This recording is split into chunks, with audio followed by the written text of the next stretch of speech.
First week in college, I got fucking arrested. Do you think men should cry in front of women? Fuck you. You a girl boss, you making all that fucking money. I'm still a man of the house, so I don't give a fuck. You making 10 times more than me. Bitch, your money is my money. There's zero emotion in front of these bitches. You can't find one. You gotta train them or teach them your ways. My girl's amazing. I wouldn't trade her for anything in this fucking world. This society is all fucked up. That's why everyone just want there for money. It's all a scam. Ladies and gentlemen, welcome to another episode of the Peak Flow podcast. Today, we have a very, very special guest. To my left over here, Top G Mikey. Yo, say what's up, man. What's going on? Like, y'all know who I am. Top G Mikey. That is it. To my right over here, we got the man, the legend, the myth. I messed that up, but we have John Park, man. John, say what's up, man. What it do? John Park Fitness. We over here. And before we start today's episode, before we go into the most amazing topics ever, John, let's introduce the podcast one time for the one time. Welcome to the sexiest and most entertaining podcast on the fucking planet. What it do, guys? All right, Let's get so it. for those that are new, for those that are just chiming in and watching, I actually met John in college. We were in the same Asian fraternity. And let's start off the podcast by that, John. Like, we met in college. What are your thoughts on college? And should someone coming into college, let's say they're in high school, consider going towards the traditional college system? I have a unique viewpoint, and it's because I have an entrepreneurial spirit and just want more for myself. And I've worked like as an employee in multiple positions, and I literally cannot just do it. I really can't do it.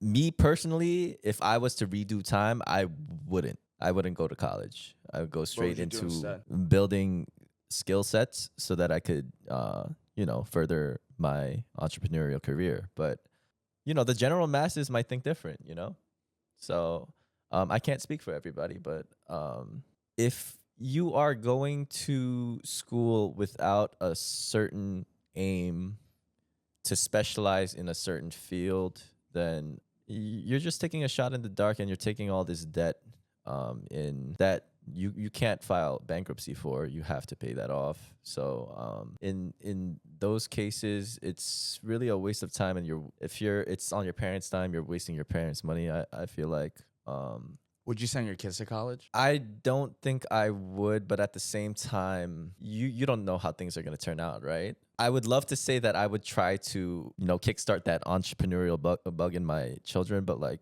who knows what the fuck's going to happen? Yeah. Mikey, what are your thoughts on college? College is complete bullshit unless you're an athlete, lawyer, or doctor. If you're not those, don't go to fucking college. That is it. You went to school for sports, right? Like you went. I went to school for soccer, and I did end up graduating with my business and economic degree. But to be honest, most of the shit that's went on, like I can't even tell you what the fuck I learned there, because this shit is just learn how to go by, pass your grades, fuck bitches, and party. Like that's all college is about. There's nothing else. You're just gonna be wasting your time. Like you better off just going to a trade school, learn a trade, plumber, electrician, whatever you need to learn, and start making money from a young age. Like college, like I said, unless you're an athlete, trying to be a doctor or a lawyer, you don't need that shit. It's a waste of time. Would you send your kids to college? Unless they're a lawyer, doctor, or a fucking athlete. No, I would not send my kid to college. Actually, I might not even send my kid to fucking school. I might have them homeschool and put them into a private soccer club or some shit, or, that's what I would do. Obviously, there's certain things out there. Well, obviously, like we need workers. What do we? Because in this future, it's a lot of AI taking over. So do we need certain things? I don't fucking know. Maybe we'll get on to that later on in the podcast. Yeah, we'll talk about it later on the podcast. Let's go back to college, because I think that's really where we could all relate. Everyone is set up since days of young to go to Harvard, go to Yale, go to the best schools.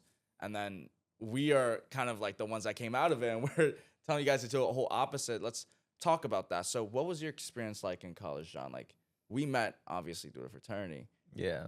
What was your experience for college like? It was just a whole lot of, college took me by a storm, because like it was a very different experience than home. You're just up there, living that party lifestyle is like just like the main fucking shit, to be honest. Like that's what I focused on. I went to my first frat party, and then I was like, yo, Which one you go to?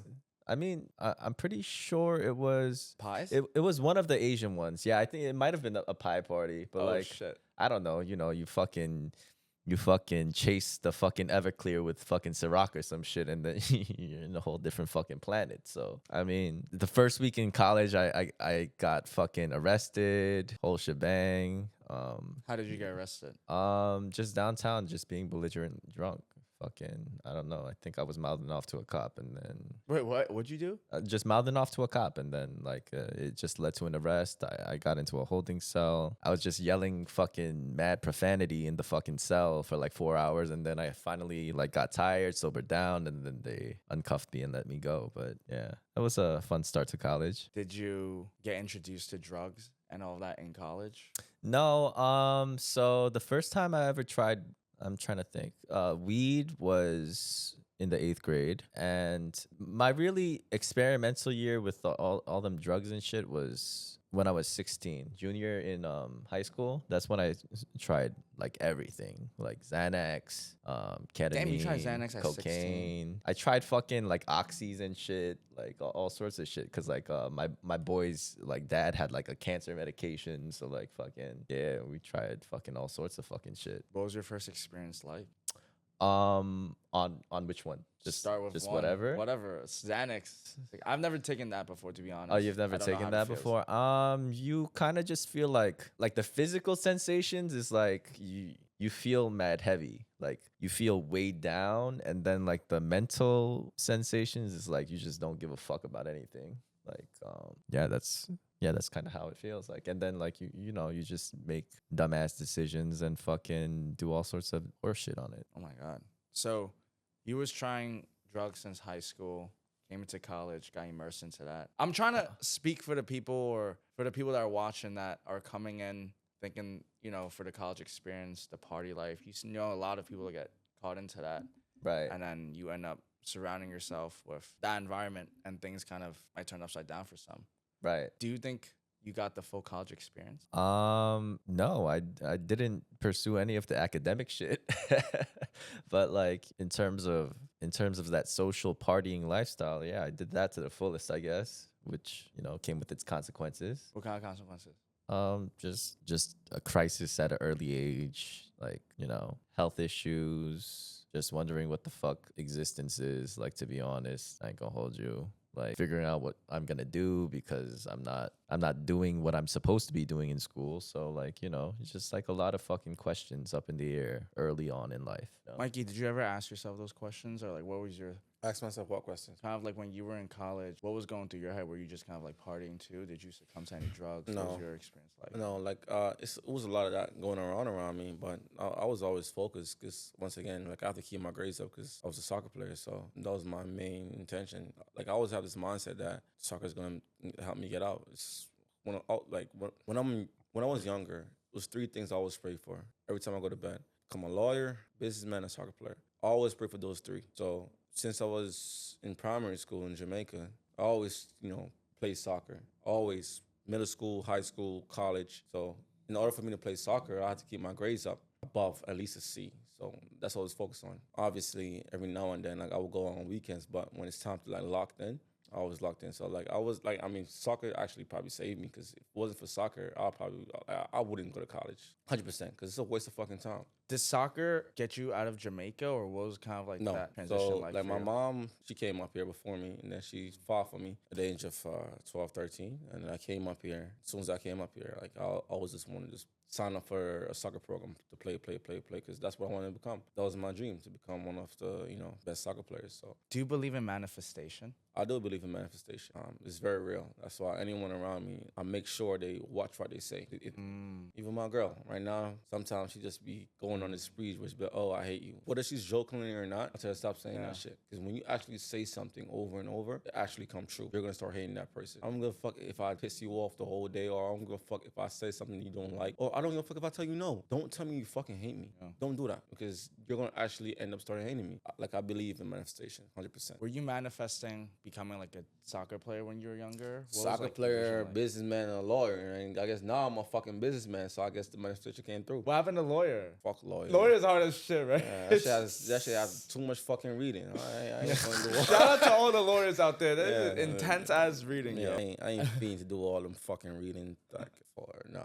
But I like business though, cause business Yeah, you're a businessman, bro. you get the opportunity to make the most profit. You get opportunity to like create your own wealth. I think businessmen run the world, and if you understand business and if you have a business, then like you're in great hands. What are you guys' thoughts on that in terms of running the world, in terms of this world's gonna have people that want to create their own destinies, people that want to take things into their own hands and be the boss of their life. And then there's actually other people that are more dormant and they're okay with not leading their life. They're okay with having other people lead it for them. What are you guys' thoughts on could this world only have entrepreneurs, and what are you guys' thoughts on that? I mean, I think everyone should, in their right mind, should be an entrepreneur because you get to make the living that you want to live. To be honest, entrepreneurs live the best life and they're more free. Yes, I would say we're the less laziest because people who work 9 to 5, they think they're not lazy because they sit in a fucking office from 9 to 5. No, that doesn't mean shit. That doesn't mean like you just don't want to use your brain power, your thinking power. I don't believe in that. And then we get 1-2 vacation a year. I don't like that. I don't like working for anybody. I like to be free. You understand? I will make my money out of nothing and be free and happy with that. Even if tomorrow I make $0, I know by the end of the week I'm making something. I'm not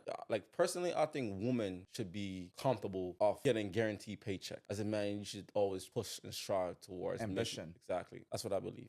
Johnny, you have any thoughts on that? Should the world have entrepreneurs only? Well, somebody needs to flip the burgers, right? But I mean, like, who knows? Maybe not even, right? Because, like, you know, with all the fucking technology going AI's on and coming, shit, like, so- who knows what the fuck Yeah, the trajectory of the next, like, fucking 50 years is, right? But, I mean, like, I just couldn't. I get it. My first ever job was like probably Forever 21 or one of them retail stores. And I just couldn't fucking do it, bro. I was getting minimum wage. I had to be on working time. I have to like listen to fuckers who like beta males telling me what the fuck to do. Like, bro, after the first 6 months, I'm like, yeah, I would never fucking work for anybody else in my life. I'm just not doing that. Like, I like to set my own schedule. I like to be on my own meetings. I like to live how I want to live. You can't tell me I'm only allowed 2 vacations a year and I have to be here until I'm fucking 65. Fuck that, because that's exactly what people doing. They're trapped in the rat race. They're working until you're 65 and then you go and retire and you have no energy to do any fucking thing. That doesn't make any sense. That's a fucking scam. That's what I believe in, you know. I don't disagree. Man, yo, how you guys feeling though? Like, what you guys like? How you guys feeling? Johnny, how you feeling? Like how you feel about that situation, about being caught up in a rat race? Fuck that, you know. But at the same time, like, it's for certain people, you know. Certain people But for how long though?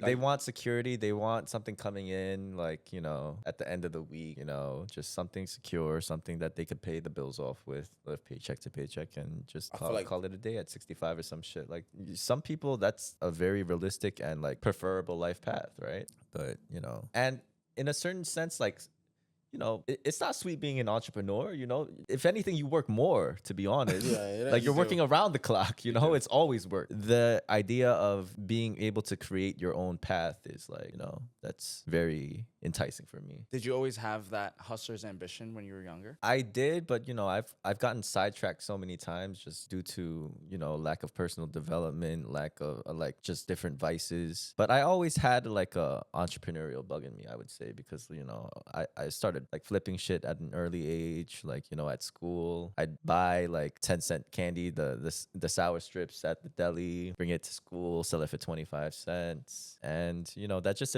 evolved into the wrong path. Like, you know, I eventually ended up selling drug, and that escalated to the point where, you know, I've caught multiple felonies at this point, on felony probation right now, actually. But, you know, it's funny how things work, because, you know, shit changed for the better, you know? How did that change happen? What was kind of like the turning point for you? I wouldn't say that there was like one like specific moment where the stars aligned and like I had this epiphany, and then it was just like a culmination of just hitting so many fucking rock bottoms that like, it's like at a certain point, can you even go further? into that fucking shit, like, you know, Only like up from here. yeah, type shit. So that in combination with perspective from my mentor, because you know he was 10 years incarcerated after doing living a life of crime, like similar path, but his was a little bit more extreme, you know, and he came out fully changed as a man because he did so much. Instead of letting the time do him, he did the time and fucking just developed as a human being like a motherfucker and came out and just fucking crushed it. What does And that before and after look like? You're saying how he didn't do the time, he did the time. I couldn't say the way you said it, but what's that before and after transformation look like? What does personal development mean to you? So what I mean by that is like in prison, certain people just skate, you know, they give up. They give up on life. They give Did up on you? everything. I mean, like I've never done a stretch. Like I've only been in holding cells and shit. But I was more so talking about his time in there, you know, his perspective. You know, he, instead of fucking off, giving up on life and just rotting in there, he got up early every morning, read a positive quote to keep himself motivated and worked out and just became a force of. He started becoming a life coach inside prison before he even knew that was a fucking thing, just like helping people out.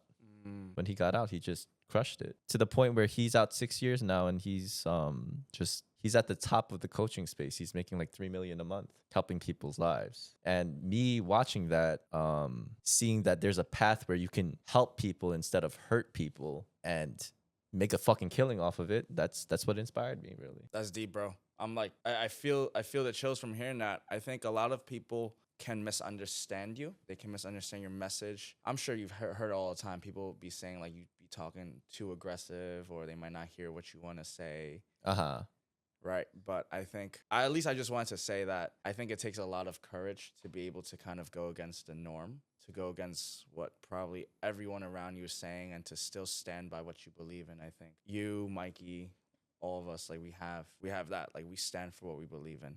Right. 100%. Want to know more back into, you know, that rock bottom. What was like your rock bottom look like? Man, it's just a whole bunch of fuckery. Just, have you ever been addicted to drugs? I think there's addictions. There's addictions, right, but not like substance addictions. I don't know, dog. Ketamine is a strange one because it's one where like it's not just a high. Like you feel like you have like certain like mystical experiences and shit on it too. Like certain, like, I don't know if you know what like non-dualism and shit is, but like, what is that? Like certain, just like certain sects of like spirituality and shit. But like like feeling like you experience God, or that even like you became God. But like in my perspective now, it's all fucking delusion and shit. But yeah, it's a strange drug, and long story short, I abused that shit to the point where I was waking up in the middle of the night fucking just shrieking from the pain I had in like some sort of organ in my fucking body. Like I don't even know what the fuck.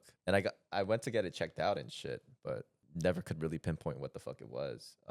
But yeah, that's just like one example.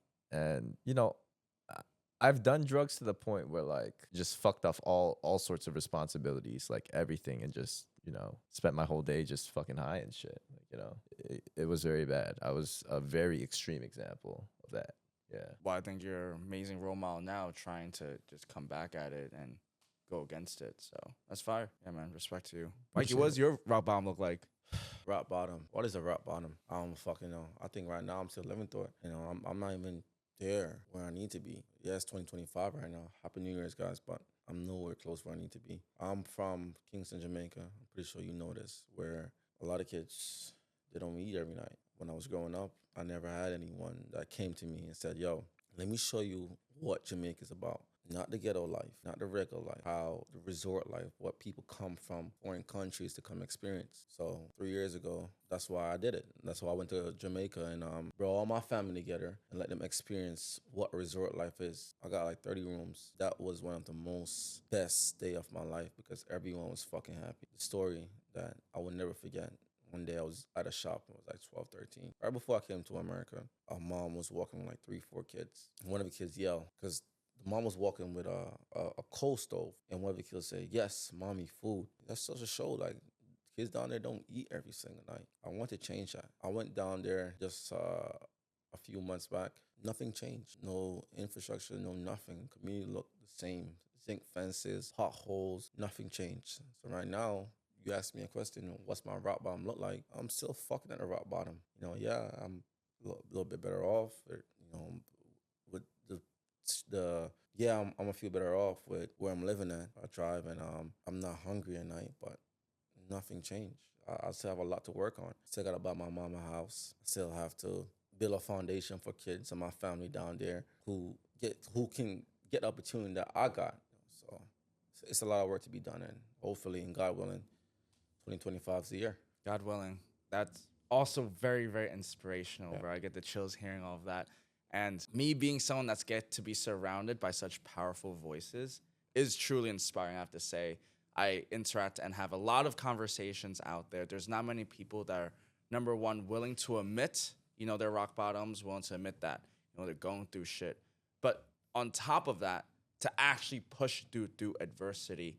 I want to put this quote out. I'm sure you both have heard it, which is, you are the sum of the 5 people you surround yourself with. If you want to know who someone is, you're the sum of the people they surround yourself with. John, you live in a very interesting life because you're in kind of like this bucket where you're a crab that's crawling out, but then you probably also have vices and addictions that you probably go through that are the crabs pulling you back, and you're probably facing this on the daily. How do you, or what would you say to someone that is trying to escape their vices and trying to actually just better themselves in personal development? Like, how did you do it, man? Like, what's your secret, bro? You're not gonna be like, you can't just snap your fingers and be done with certain things. Certain things you have like karmic retribution, like you haven't paid that shit off yet. And no matter what you try to will yourself to do, like you're gonna go back to the same fucking habits that you were perpetuating for the longest fucking time. But once that's over with,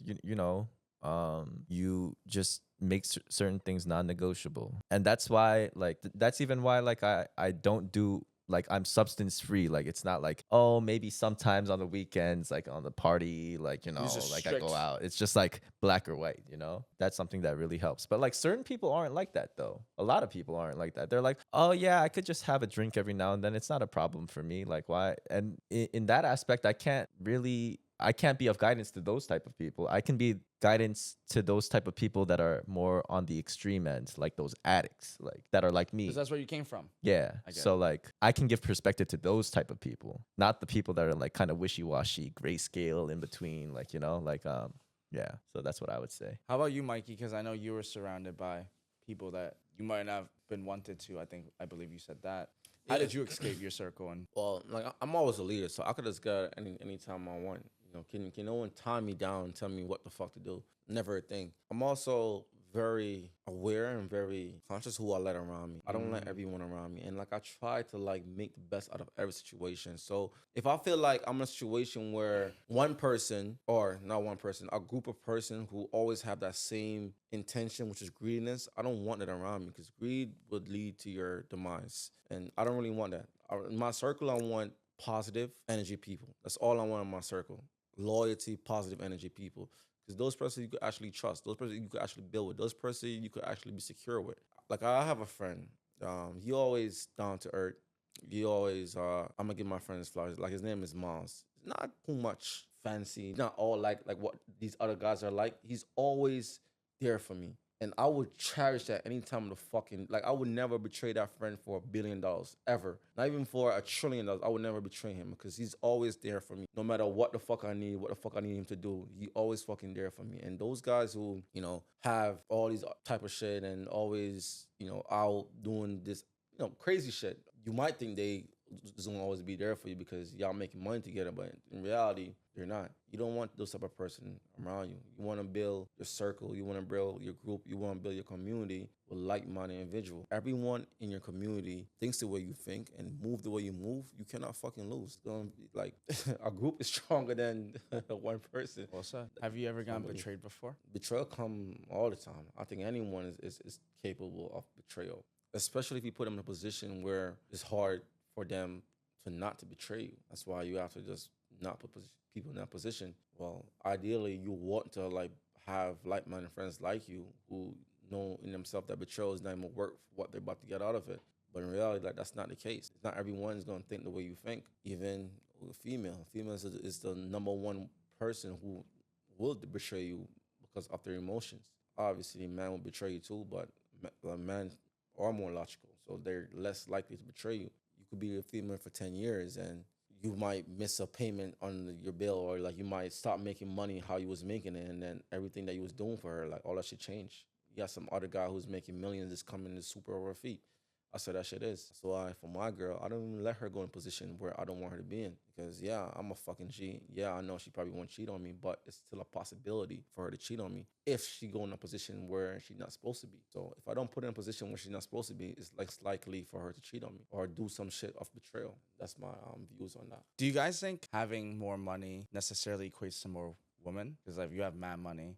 Well, yeah, I mean, having more money and you do get more women, but that doesn't mean you're gonna keep them. Like money only amplifies you. You know, like if you're a fucking dork, you get money, you're gonna be a super dork.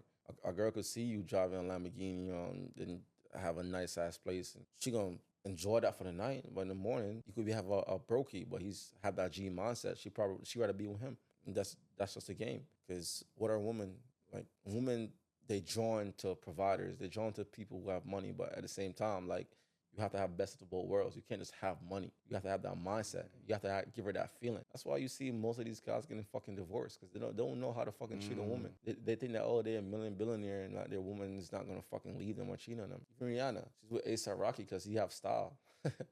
A lot. You know, Who's that soccer player too? Kaka. Yeah, he's a millionaire. He was one of my favorite soccer player growing up. His wife left him because what she said, he was too boring or he's just too much good of a guy. What the fuck that's supposed to mean, John?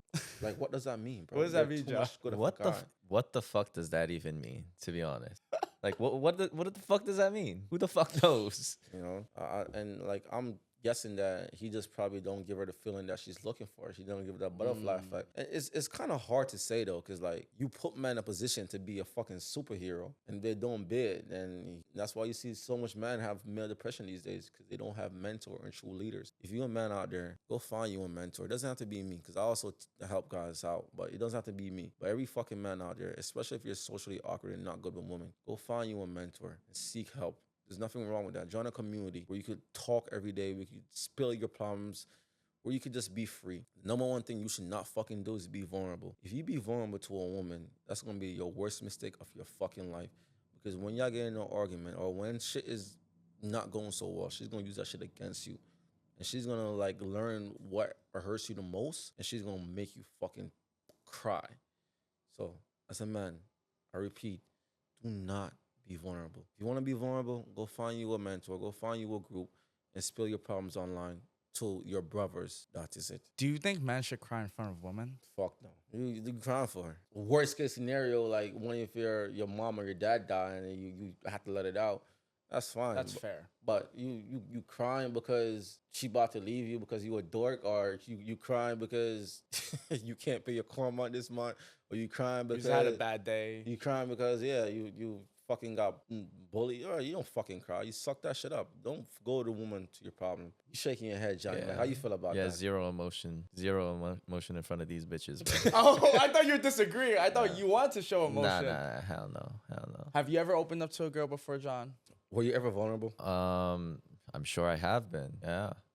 I've been heartbroken before. Oh, you have? Like, what happened? I mean, but that was only one. I wouldn't even be able to tell you're cold. Yeah, but wait, so what happened? Like, I'm very. My heart turned cold after that one. Oh, sure. That's what happens, bro. You one heartbreak and you turn ice cold forever, bro. John, tell the viewers what happened. Like, many men out there, like they need to hear your story, bro. Because I'm pretty sure there's many fucking dorks, short man energy out here who just think that, oh, it's fine to be vulnerable to my woman. She's gonna love me more. It's not. They want to hear your fucking story. It's not more so that I was vulnerable with her. It's just a lack of personal development. At the time, I was 19, and it circles back to the drugs. That was one of my main like heavy drug phases. And she's a girl I knew growing up.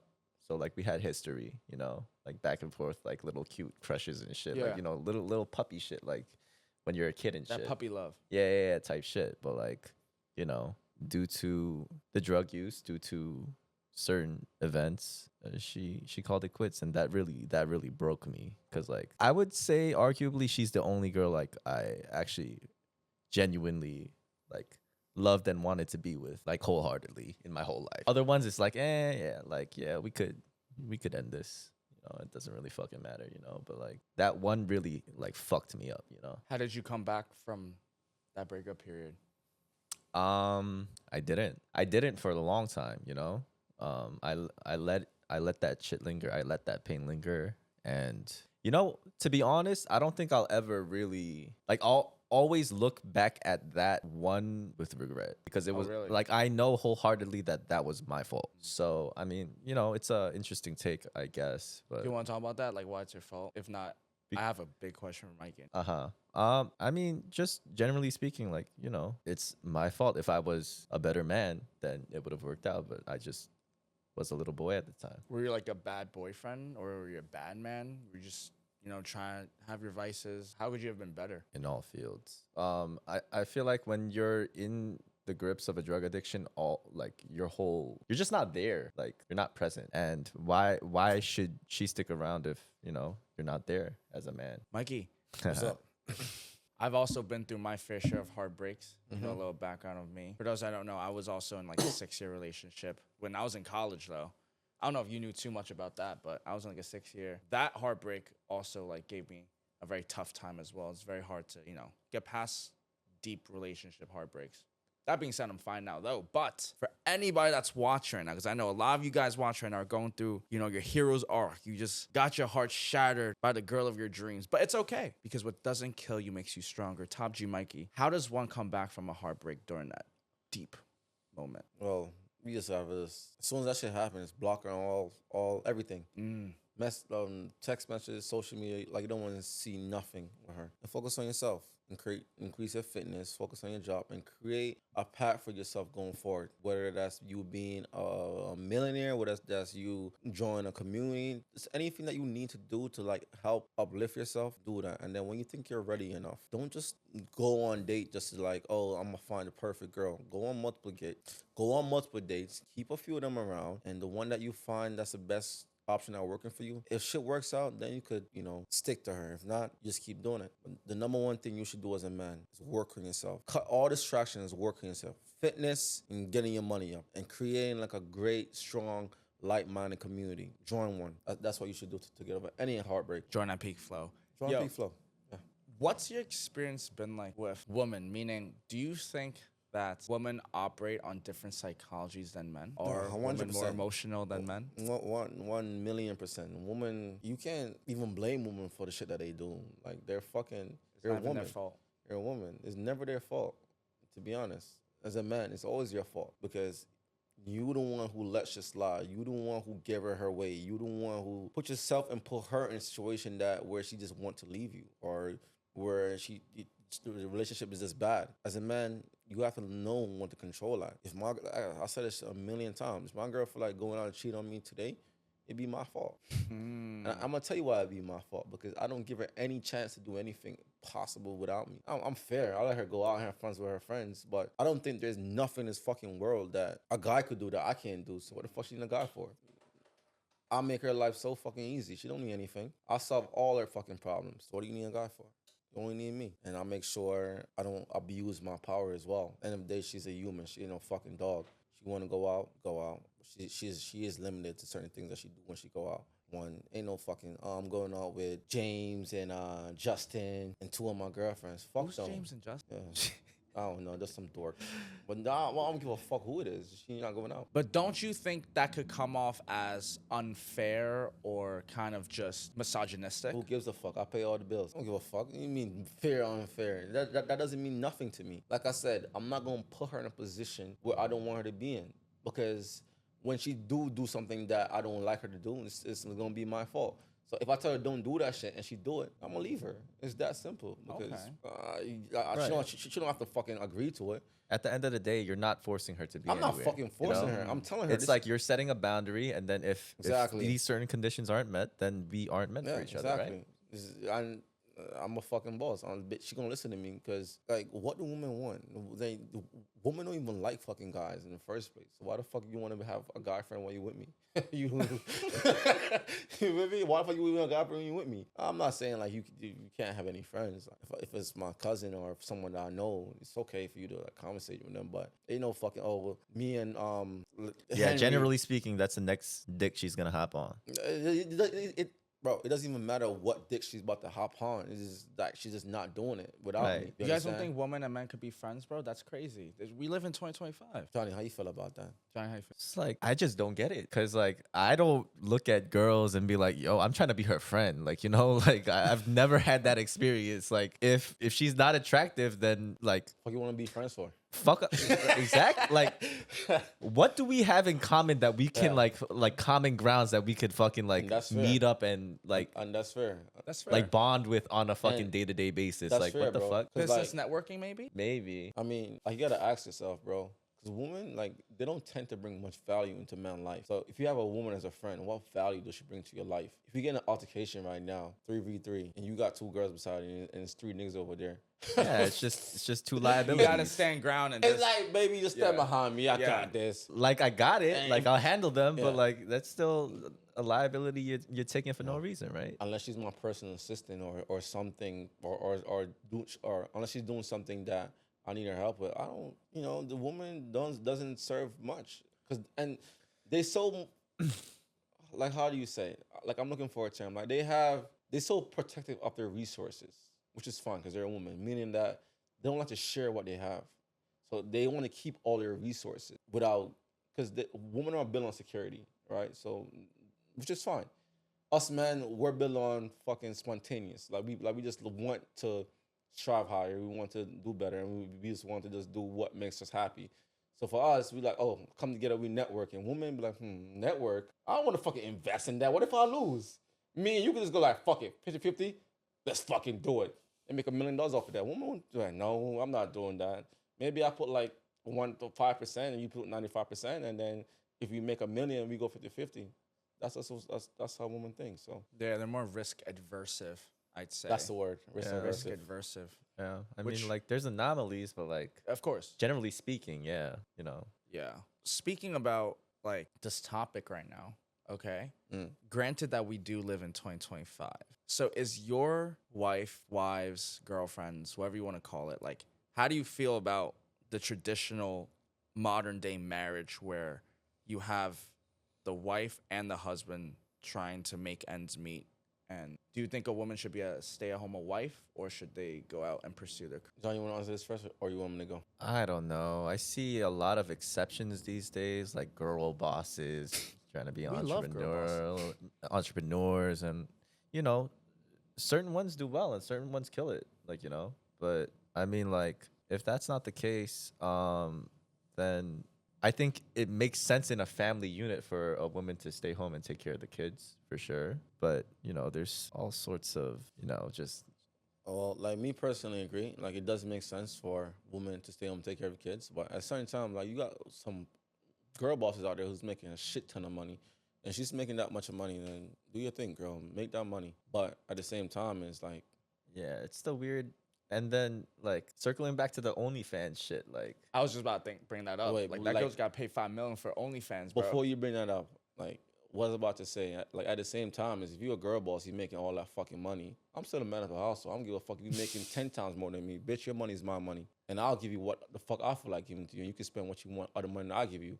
Because at the same time, like, I'm not saying this out of ignorance. I'm just saying this because I'm the man of the household. And anything, if the house break down to today, I'm responsible. I have to fix it. If the car break down today, I'm responsible. I have to fix it. So if you're making more money than me and you just want to grab the money and just do what you feel like doing with it, if emergency do come up and we don't have any money, it's going to be my fault. So that's why I'm responsible for income. What do you have to say to the girl bosses or the girls that be like, I don't need no man and I don't want you to take over my life. I don't need you to fix my problems. I could do it on my own. What do you have to say to those girls? I just want them to just type in 40-year-old woman, midlife crisis, and you will see like a old woman, no family, with a cat. That's what you're going to be in the future. You want to have no fucking family. Yeah, you have a few money, but you just be at home with a cat. And most women. Yeah, I mean, she's very They don't want limited because it's don't like want that. to males, like her making a lot of money isn't like an attractive factor. It's Like not. That's a good that point. doesn't like, you know, It it doesn't turn me on. It That don't she's tweak like your fucking horn if a girl making yeah like moolah. yeah no No? like role switched, like for a guy to make a lot of money, like that turns her on, right? So But like the role yeah. switch, like that doesn't make sense. Secondly, like she wants somebody that can provide at an even greater level than her. So now her dating pool is very like Limited. very limited, you know? So like you saying, like you have two options, right? Just imagine two options. You have a billionaire, like 5 on the best day. You get like a 10 out of 10 hottie, 10 out of 10 hottie. Like you would choose a 10 out of 10 hottie with the mindset that you want her to have. But why would I want her to be a billionaire? You know? Millionaire. A millionaire? Millionaire. Oh, a billionaire. Do you want a girl with money or do you want a girl with more looks? But this girl got 5 out of 10. This Yeah. girl's 10 out of 10 baddie. She's an OnlyFans mom, but she's not OnlyFans. Shit, I want the baddie because like I'm trying to get mine, you know, like I'm trying to make this like, you know, I'm not trying to take her money, you know, Yeah. like what the fuck. So it's So like, what do you look for in a woman, bro? Like what tweaks your horn? What's your ideal core for a values woman? that you look for in a woman? just being feminine, like like Well, everything that word Johnny, like, like, describes, you know. I want you to look in the camera and tell these women what a man looking for into them. Just soft spoken, not rambunctious, you know, like compliant, like, you know, like just like feminine shit, you know, like like I'm gonna tell you. it's what I crazy want. how Yeah. people don't know what the fuck femininity is these days, you know, What's like that? what I just described and more. you Well, know? let me be devil's advocate. Compliant is a very word full of gravity. What do you mean by that? Like, you think every female should just be compliant with their mans? Well, she's not no fucking slave, but like I think that compliance shows that she loves you. And I think that compliance is also like being submissive is a feminine trait. Would you say that that's a feminine trait or a masculine trait? It's more so a feminine trait, right? And I feel like that's attractive. Like she should see me as the leader and trust me to lead. If not, then what the fuck are we doing over here? We're doing like 50-50, like you lead sometimes and I lead the other It doesn't 50% make of the sense. times. That's what It's most girls weird. want, though.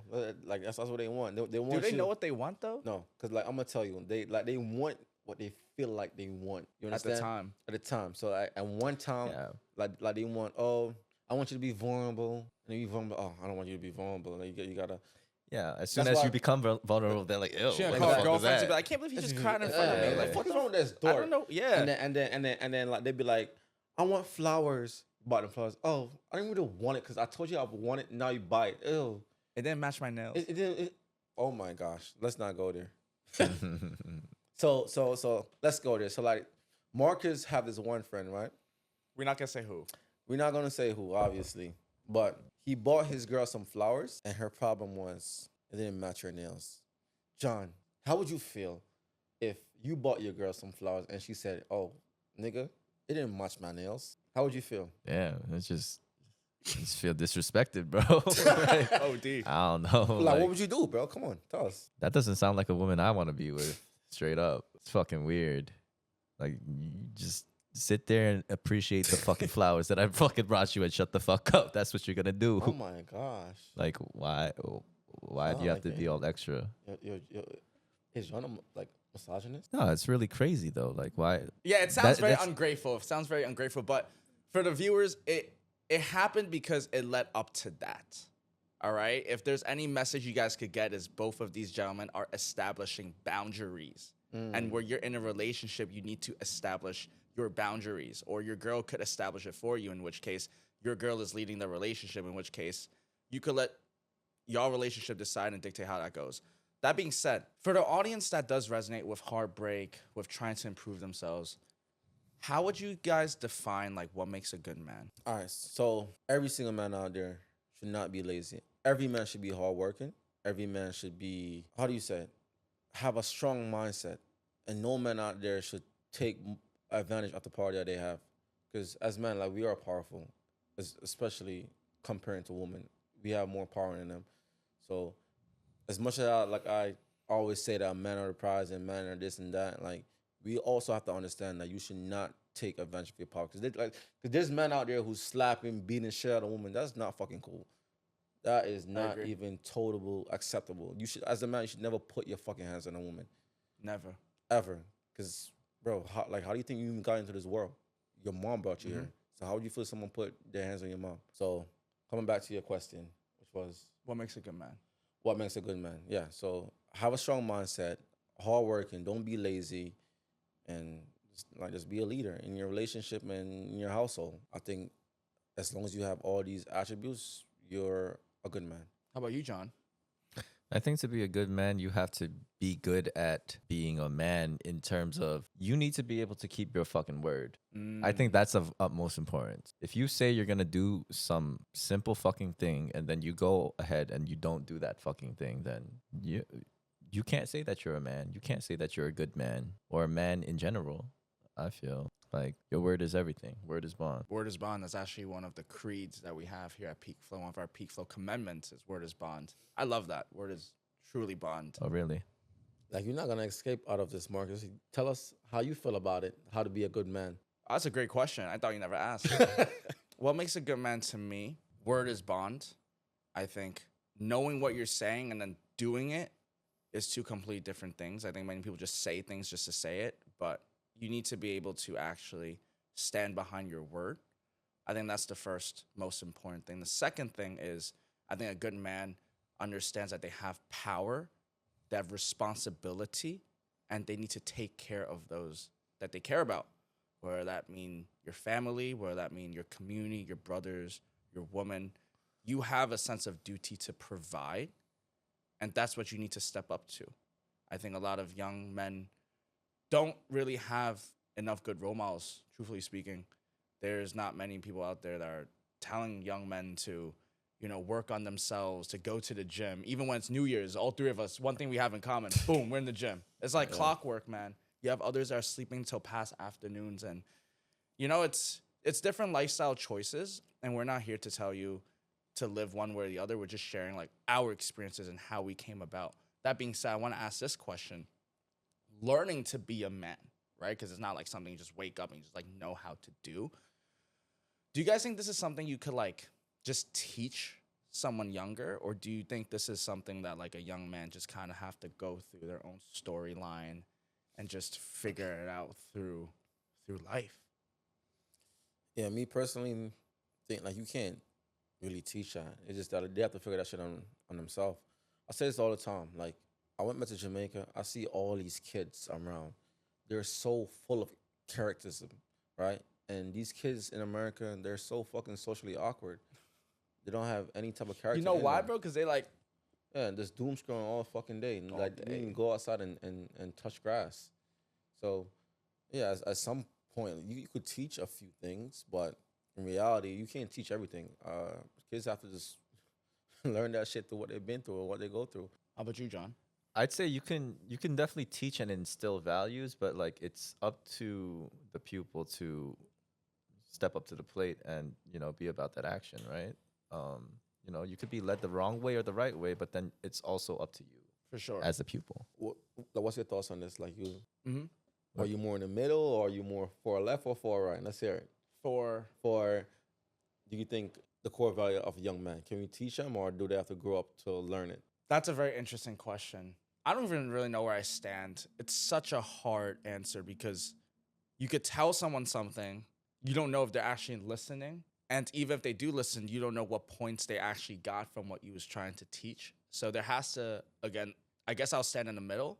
If you have a good shoulder above you, good mentors, good figures to look after you, that's a great plus. But that doesn't mean if you don't have one, you're gonzo. You can still always look for one. But then at the same time, even if you have a good mentor, a good master, a good sifu, because that's often what a lot of martial arts is like too. You'll have like an amazing master that has been through and knows the wisdom, and then you have the pupils. To be honest, like me, where like my dad's actually like a martial artist, and I was like the son that had like the martial arts, and I kind of like I knew it, but I didn't like go crazy with it. I pursued like business and my own perspective. But again, it depends on like how the student is going to take it. They could have a million other things they're fucking thinking about. Exactly. It's like if they're not focused on, like, if what you're trying to instill in them is not like top of mind for them. Like they have all these distractions around They don't want them. it bad enough. Yeah, like they want to go party or they want to like, oh, like friends are more important at this point in their life. Then they're just gonna fuck off, you know. But like certain ones like they lock in at a young age. That's why, like, I believe being in the middle is the hardest, right? It's so fucking hard to be in the middle. Growing up, have everything that's in the middle. I think the two best side is one, it's either you're dirt poor, or two, you're filthy rich. Because the filthy rich, you got all the connections, so you're gonna network with people who have money, so you're gonna be good. And the poor, like, you have the hunger that fuck this, I want to get rich. The people in the middle is just like, okay, like, what the fuck? I'm in the middle. I'm just going my regular 9 to 5. I'm stuck in the matrix, but everything's la la la. La. Let's live in la la land. That's why I said to Marcus, I don't know how the fuck he do it or how he got the mindset that he have, but he one out of a million. Not everyone in the middle could be like you. Thank you, bro. I appreciate that. I'm pretty sure, like, since you were like raised in the middle, you have like a lot of friends that who's caught up in the system. Like, you want to speak like a little bit more on that? For sure, bro. It don't have to be friends. It could be like associates or people that you've seen go down that road. I'll speak from my experience, bro. Like, personally speaking, I don't think what I'm doing is like anything too crazy. It might look like an empire from outside looking in, but I felt that where I came from, we were all just kids that were trying to go to the best high schools, best colleges. We had prep school, try to go into sports team. I felt that I didn't have like a special competitive edge over anyone. I had richer friends, I had poorer friends.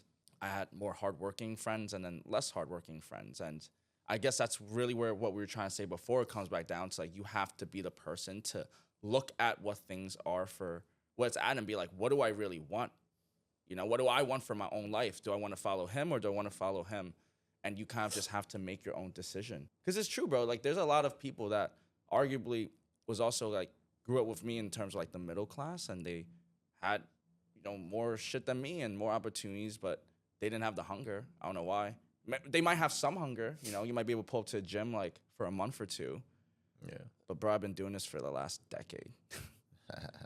I'm sure all you guys can relate. Like, it's the dog in you. I don't know how to teach that, but I can just say that, like, if you know what you want, then everything falls into place. It's like kind of what John said, like personal development. It sounds so cliche, but you kind of have to develop personally with yourself, know what you want, and go after it. I say this all the time, but this world is made for those that have the courage to go after what they want, to have the courage to go after what they want. So that being said, I want to bring this conversation to a whole different tangent. John, what are your thoughts on raves and EDM? I've been to my fair share of fucking raves throughout my life, but I think it's fucking stupid now. Interesting, because I've been to zero, but I thought of that same perspective before even going. But I'd love to hear your thoughts after why you thought that. Bro, raves are just little mosh pits of kids high off all types of fucking drugs. Just fucking off. Like, it's like, and I've done my fair share of it, so I'm no better than the next man. But like, you won't be seeing me at any more of those shits, man. Okay, so this comes with no disrespect to people that do like to enjoy and go after it. I'm just playing devil's advocate and also a little bit of me, like, but convince me how jumping up and down with lights and some loud music with sweaty people doing drugs high on their lives, where is the thrill in that? I'm just trying to understand, because that's what I couldn't get past. I thought it was unrelatable. I mean, for you, I guess you've never had a drug habit, but is that what it is? It's people go there and it's just people do drugs? They just What's it want to like in a fucking rave? degenerate, you know? Oh, interesting. Like, I don't know. Have you ever tried a Molly before? No. Nah, it's just like you take that shit and then everything feels like a good idea, like, and then A good idea? anything you could possibly do on Molly is like a good idea. Like, yeah, let's do that. And then like, plus like you just want to move your fucking body. I don't know. It's just all fucking junky shit. Like, like fucking. I wouldn't recommend it. Okay. Let's get to the point, because I'm pretty sure it's a lot of young kids and a lot of people watching us. So let's get to the point of why you wouldn't recommend it. Because like what you just said it just now, you said you take a Molly and you feel like you could do anything. So let's get to the point why you shouldn't. Because it's just degeneracy at the highest fucking levels. what are you doing? You're doing shit for a fucking feeling. That goes against everything that it means to be a fucking man in the first place. You're basing your actions off how you fucking feel.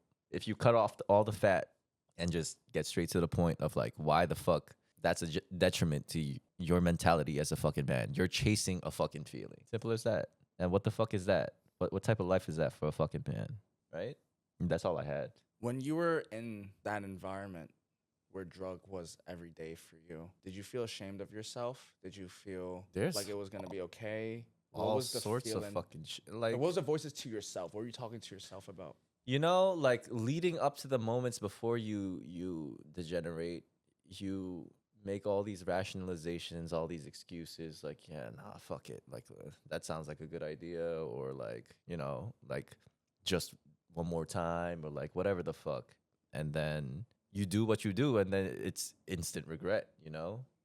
Like, it's just a roller coaster of just being in a cycle of not being in control of yourself and feeling the shame and regret on a massive fucking level for it. Okay. I'm going to go a little harder, okay? I'm going to ask a tougher question, but I'm going to do it. Okay. You saying all that you said and, you know, one more time and don't do this and don't do that. We also know a lot of people around us that do have those vices. What do you say to those people? Should they keep doing it? Let them rock? Some people don't want to hear it. That's the thing. You know Like, what I mean? nothing I say on a podcast is going to redirect. Like, if they're not ready for it, they're just gonna keep on fucking off. So I mean, obviously the answer is no. Get your shit together. But at the end of the day, like, It's up to you. your time will come when it comes. Some people don't make it. You know, some people die. You know, it gets to that level. So, you know, do as you wish. You know, but yeah, I mean, I've lost friends to drugs. Overdose, yeah. Two actually. One Korean guy, one Mexican guy. They were both like high school friends. But, you know, it really does get to that fucking level and you don't think about that shit. But one of them actually overdosed after a rave on heroin. One of them, it was his birthday, and then he decided to do a little too much. Yeah, But it's kind of sad to see because hearing stories like these almost feels normal sometimes when you're always in like that party scene. To be honest, like hearing these types of stories is kind of honestly it's scary, to be honest, because it's one of those things that you realize when it's too late. A lot of people don't realize it until it's too late. I really am just trying to get this message to the young viewers that thinking that college is so cool and going to these parties is so cool. I'm not saying that's not fun. I'm not saying that's not cool. We're saying there needs to be some boundaries. There needs to be some more like light to this matter, bro. And you were deeply entrenched, honestly, even more than me. Speak to your younger self, bro. Like, what would you say to that younger John? Like, thinking that it's just all fun and games till shit gets real. you know, if you ask yourself truly, what do you want? Do you want to be richer or poorer? Do you want to be in better shape or in less shape? If you do you want to be more happy or less happy? Those answers seem pretty obvious, right? But you're not just granted those things. Those things are things that you work towards. And it's like the cliche, like nobody's coming to save you. You either do the work and you reap during harvest, or you suffer the fucking consequences and you have barren land. So, I mean, what are you reaping right now that you're sacrificing on the back end for? Is basically what it is. Be honest with yourself. Don't fucking lie to yourself. What are you fucking off? And are you okay with sacrifice that you're making? That's all I have to say. Yeah. I think if you're aware of your actions and you know what you're doing and you're still going to do it, then, you know, kudos to you, go for it. But for those that are still kind of on the 50-50, leaning towards college, trying to get that college experience, it's fun and all, it's great, but still keep in mind your personal development side. Keep in mind what you're trying to do. You're trying to get rich, trying to get poor, who you're trying to be, the type of people you want to surround yourself with. Because I'm telling you right now, when I went to college, and this is no disrespect to people that went to my school or anything, but it does sometimes feel like a 4-year time lapse of escaping the world and just going into like a new world and then surrounding yourself with people that everyone's just kind of like drinking and doing all that. It's interesting. That being said, I want to conclude this podcast soon, but Mikey, you know, personal development and relationship, I guess there's similarities, but there's also very big differences. Meaning, you know, one could say work hard, make more money, get jacked. But I also see many cases where the guy that has some money, okay, maybe he might not be a millionaire yet, pretty jacked, he's in good shape, but they still struggle with women. They are just them yes boys and they just be doing everything for the girl. Yeah, like those type of guys, what can you say? They're just caught up in the system. Like they Is it the system though? It is a system. Like they see what's going on online. They see what girls saying what they like, and they're just trying to do everything what it says. Like they take the blue pill. To be honest, like what a man should do is find like a real mentor. I think every man need a mentor. Find someone who's trustworthy, because it's a lot of bullshit scammers online. Find someone who's trustworthy. Find like a community. Find like a network, and see what they're doing. Have a brotherhood, and you'll be fine. You know, a lot of my brothers come to me with their problems. And that's fine. That's what brotherhood is for. Find a brotherhood. If you can't find a brotherhood, it's impossible. Then go online, find like a good networking, and then learn from them. Because if you learn from online, if you learn from women, you're gonna fail all the single time. The fuck, some guy the other day tell me that you're supposed to be vulnerable to a woman. Who taught you that? You're never supposed to be vulnerable to a woman. Yes, there's things that you could say to her. There's things that you could have a conversation about to her. Because that's your woman. That's your queen. I'm not saying don't have a conversation with her, but there's certain things where you talk to your woman about. And there's certain things you talk to men about, your brothers about. You have to know the fucking difference. I think from once you understand that, and from once you understand your role as a man, you can't fail. I promise you cannot fail. If every man understand your role as a man, you cannot fail, because you will know what to do, you will know what to say, and you will know how to lead. You don't let a woman lead you, ever. You're supposed to have the final decision about anything. And again, I'm not saying be a dickhead and don't let her have any say, because there's sometimes she might have a good say, but most of the time, all I'm saying, just make the final decision and find a mentor. That's my message. Did you have any mentors growing up? No, I didn't have any official mentors growing up. To be honest, I couldn't relate to anybody online or anything, but I do have family members. I do have the society I was growing, because like, again, I was growing up, just like the kids in my community right now, in the Jonestown area, in Kingston, Jamaica. Everyone down there have character. So like I did have that characteristic, and I did learn a few things from my cousin. You know, it was this one girl I didn't really like, but my cousin would keep egging me on, like, bro, I'm not trying to marry her. Just go talk to her. Just talk to her. Just talk to her. Just try, worst things. Yeah. And I think most men don't have big cousins or big brothers like that who egg them on to do, stuff that could benefit you. Because me having those cousins in my life helped me become the man I am today. Now, I'm not scared to talk to any woman. Put me in front of Beyonce and I'll bag her. And I bet she'll love this black chocolate nigga with dreads. And John, like, I might be the sexiest nigga alive. Like you might be the second, but I might be got some competition, John. But I'm and my message to that is, like, fellas, if you're confident as a man, you cannot lose.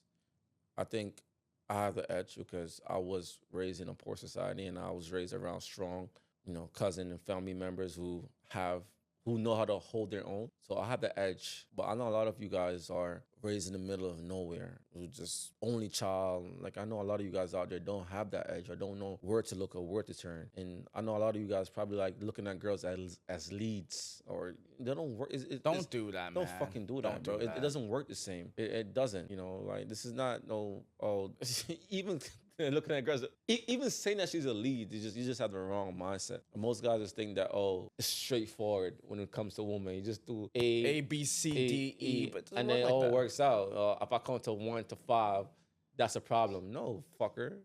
With women, 1 and 1 is equal to 3. That's the only time 1 and 1 equal to 3 when it's women, because it don't make no fucking sense. Like, you would think that they'll like the good guy who do everything that they say. That brings the flowers. Bring flowers and everything they say. But in reality, they like the guys who just be like, all right, you talking a little bit too much now. Shut the fuck up. Oh, daddy, thanks. Tell me again. That's what they like. It was so dumb. But what do you really get from that? I'm gonna tell you. You get a peace of mind. You get a girl who shut up, and that's just how this fucking world works. I'm not. That's how I believe. Speaking for all the 40-year-olds with the bookshelves and cats right now, you're a misogynist. I don't think I'm a misogynist. And if I am a misogynist, then I must be one of the most loved misogynists in the world, because anyone who comes around me love me. Any girl I talk to is gonna fucking love me, because I know what to say and what not to say. I'm not a fucking dickhead like some of these guys who just be listening to Fresh and Fit and just, oh yeah, I'm gonna be a dickhead to my woman, she's gonna love me. No, you fucking idiots. That's not what you fucking You're not do. supposed to be a dickhead to Never. your woman. Like, you don't be a dickhead to your woman, especially if she's been doing what she's supposed to do. Yeah. If your woman is doing everything that she's supposed to do, she's loving you, she's doing all your busy work, she's, whatever. Supporting you. Supporting you. showing submissiveness, being feminine, that's when you go all in. That's when you show that love to her. That's when you just match your energy. Most guys out there, they do the exact opposite, and that's why they're single now, or that's why their woman is cheating on them. That's why they're fucking cockholes, because they don't understand the game. Yo, for all the cockholds out there, man, one final message, because I do want to say, number one, guys, for those that are watching us being on camera, us sharing with you guys our stories, us being vulnerable with you guys does take a certain amount of courage, does take a certain level of confidence. So I want to bridge this to those that might not have as much confidence as us right now to be able to just speak what we believe in. How does one build confidence? I have my own definitions and how I built mine, but I'd love to hear your thoughts. Like, John, how did you build your confidence to be the sexiest man alive? Second, I think it circles back to like first and foremost, just mainly like just keeping your word, you know? Being able to follow through on what the fuck you know is best for you. You tell yourself, I need to do this to get this result, and then you go about that path and you be about that action instead of saying all this airy-fairy fluffy shit. Oh, like it'll be nice to be rich, or like, have a fit body, or, do all this shit, but like just blowing hot smoke. Just do it. Yeah, just do it. No, that's how you build the confidence. yeah. So what I think how you should build confidence is, first of all, don't be a follower. You have to be a leader. As a man, you have to be a leader in all aspects, in your relationship and in your life. You cannot be a man and just be a follower and expect to be confident. Then, like, a man who's a follower all the time he cannot be trusted, because he doesn't have a mind for himself. You understand? You have to, as a man, you have to know when to say no and when to say yes, when to go forward and when to go back. And the only way you could do all that is if you have a mindset off your own. So, how to build confidence, learn how to believe in yourself, learn how to trust yourself. Trust yourself going forward. And as long as you could do that, I think confidence will eventually start coming your way. Now, if you want to learn how to speak to a woman, it all takes repetition. Everything takes repetition. The more you do stuff, the easier it becomes. So in that aspect, that's how you become confident in that way. You want to end it off and how you think a man should build confidence? Confidence is having a stack of undeniable doubts that you are who you say you are. So if you say something, mean it. If you're going to say you're going to do 100 push-ups, do 100 push-ups. Become a seer. Don't be saying you're going to do 100 push-ups and then, oh, my leg hurts, I'll do it tomorrow. You hear that all the time with all these gym bros out here. Like, oh, yeah, I could bench this. All right, do it then. Oh, yeah, but my shoulder is just I'll put a little less weight. I think if you just do what you say you do, you'll have a stack of undeniable doubts to just represent who you say you are. It doesn't even matter what other people think. This is just what it is. Okay, so as a top G myself, I've been with plenty of women, and you fuckers are Asian. My question is, like, how the fuck do y'all deal with y'all women? Because I think that Asian woman is the most obnoxious woman in this fucking world. Like, they're so fucking hard to deal with or even talk to. Like, how do y'all deal with them? There's no way, bro. I mean, like, yeah, for sure. But like, bro, you're not going to tell me there's not rambunctious ass black women, bro. I mean, yeah, but like, even Marcus found them bitches easy to talk to. Okay, and before you put me on the spot like this, look. From my experience cold approaching different girls. Mm-hmm. Yeah, Asian girls have been a lot more snobby. It's not even like, and it's crazy because it's not even like the all that Asian girls that be snobby. Exactly. I mean, no, yeah, exactly. Like it's the ones that don't even look crazy. We just saying hi just to be trying to be nice and stuff. And they were like, bro, you're bugging. And then you'll have like the more like the light skinned girls, black girls, or whatever. So and you might think they're rambunctious and they come off mad, rah, and loud. Yeah. But then you talk to them and they actually be acting a lot more soft and feminine. Soft and feminine, genuine, and easier to talk to. And like them K-pop girls with the flat ass and just no titties, just like, bro, they in their own Hollywood world, bro. Like, you guys are not all that. No disrespect. Like, I bet like if they see I Show Speed, they be like, right? Exactly. Johnny, I don't know. It might just be New York too, bro. Oh, really? Cause like I know exactly what you guys are talking about. You know like what I'm saying. snobby ass, not even all that Asian bitches over here. Be Like, talking come all on, I'm crazy just trying and to say shit. hi, Yeah. bro. Nah, Like, it's on the not real that though. crazy. But I will say, like out west, like the Asian girls are they're not like that. Oh, where you fuck with West Coast girls? The West Coast Asian bitches are like way much more which like type of Asian? on a chill vibe. Like, which they're not type of like Asian, though? They're 'Cause, not like, weird like you- the ones over here. Like, you talking about like South Korean Asian women or like North Korean, Chinese. Also, so Thailand. there's a lot of Vietnamese women Viets. over there. There's Chinese, Korean, all sorts of shit. Cause like all wait, different flavors of Asian over there. like I'm very curious on Marcus. Back to Marcus, because like Marcus is a fucking Chill. Chinaman. So like I'm very curious about you. Out of all the Asian women, like what John was just saying just now, we have Chinese, we have South Korea, we have Don't do Vietnamese, we have Philippines. Don't put me on this Bullshit. I spot. want right you now. to rank them from the most difficult to the most easiest. And after you finish ranking them, I want you to tell us who you end up talk to, or who would you talk to? Okay, so what are my options? I have Chinese, Korean, and All the fucking Asian countries you could think of.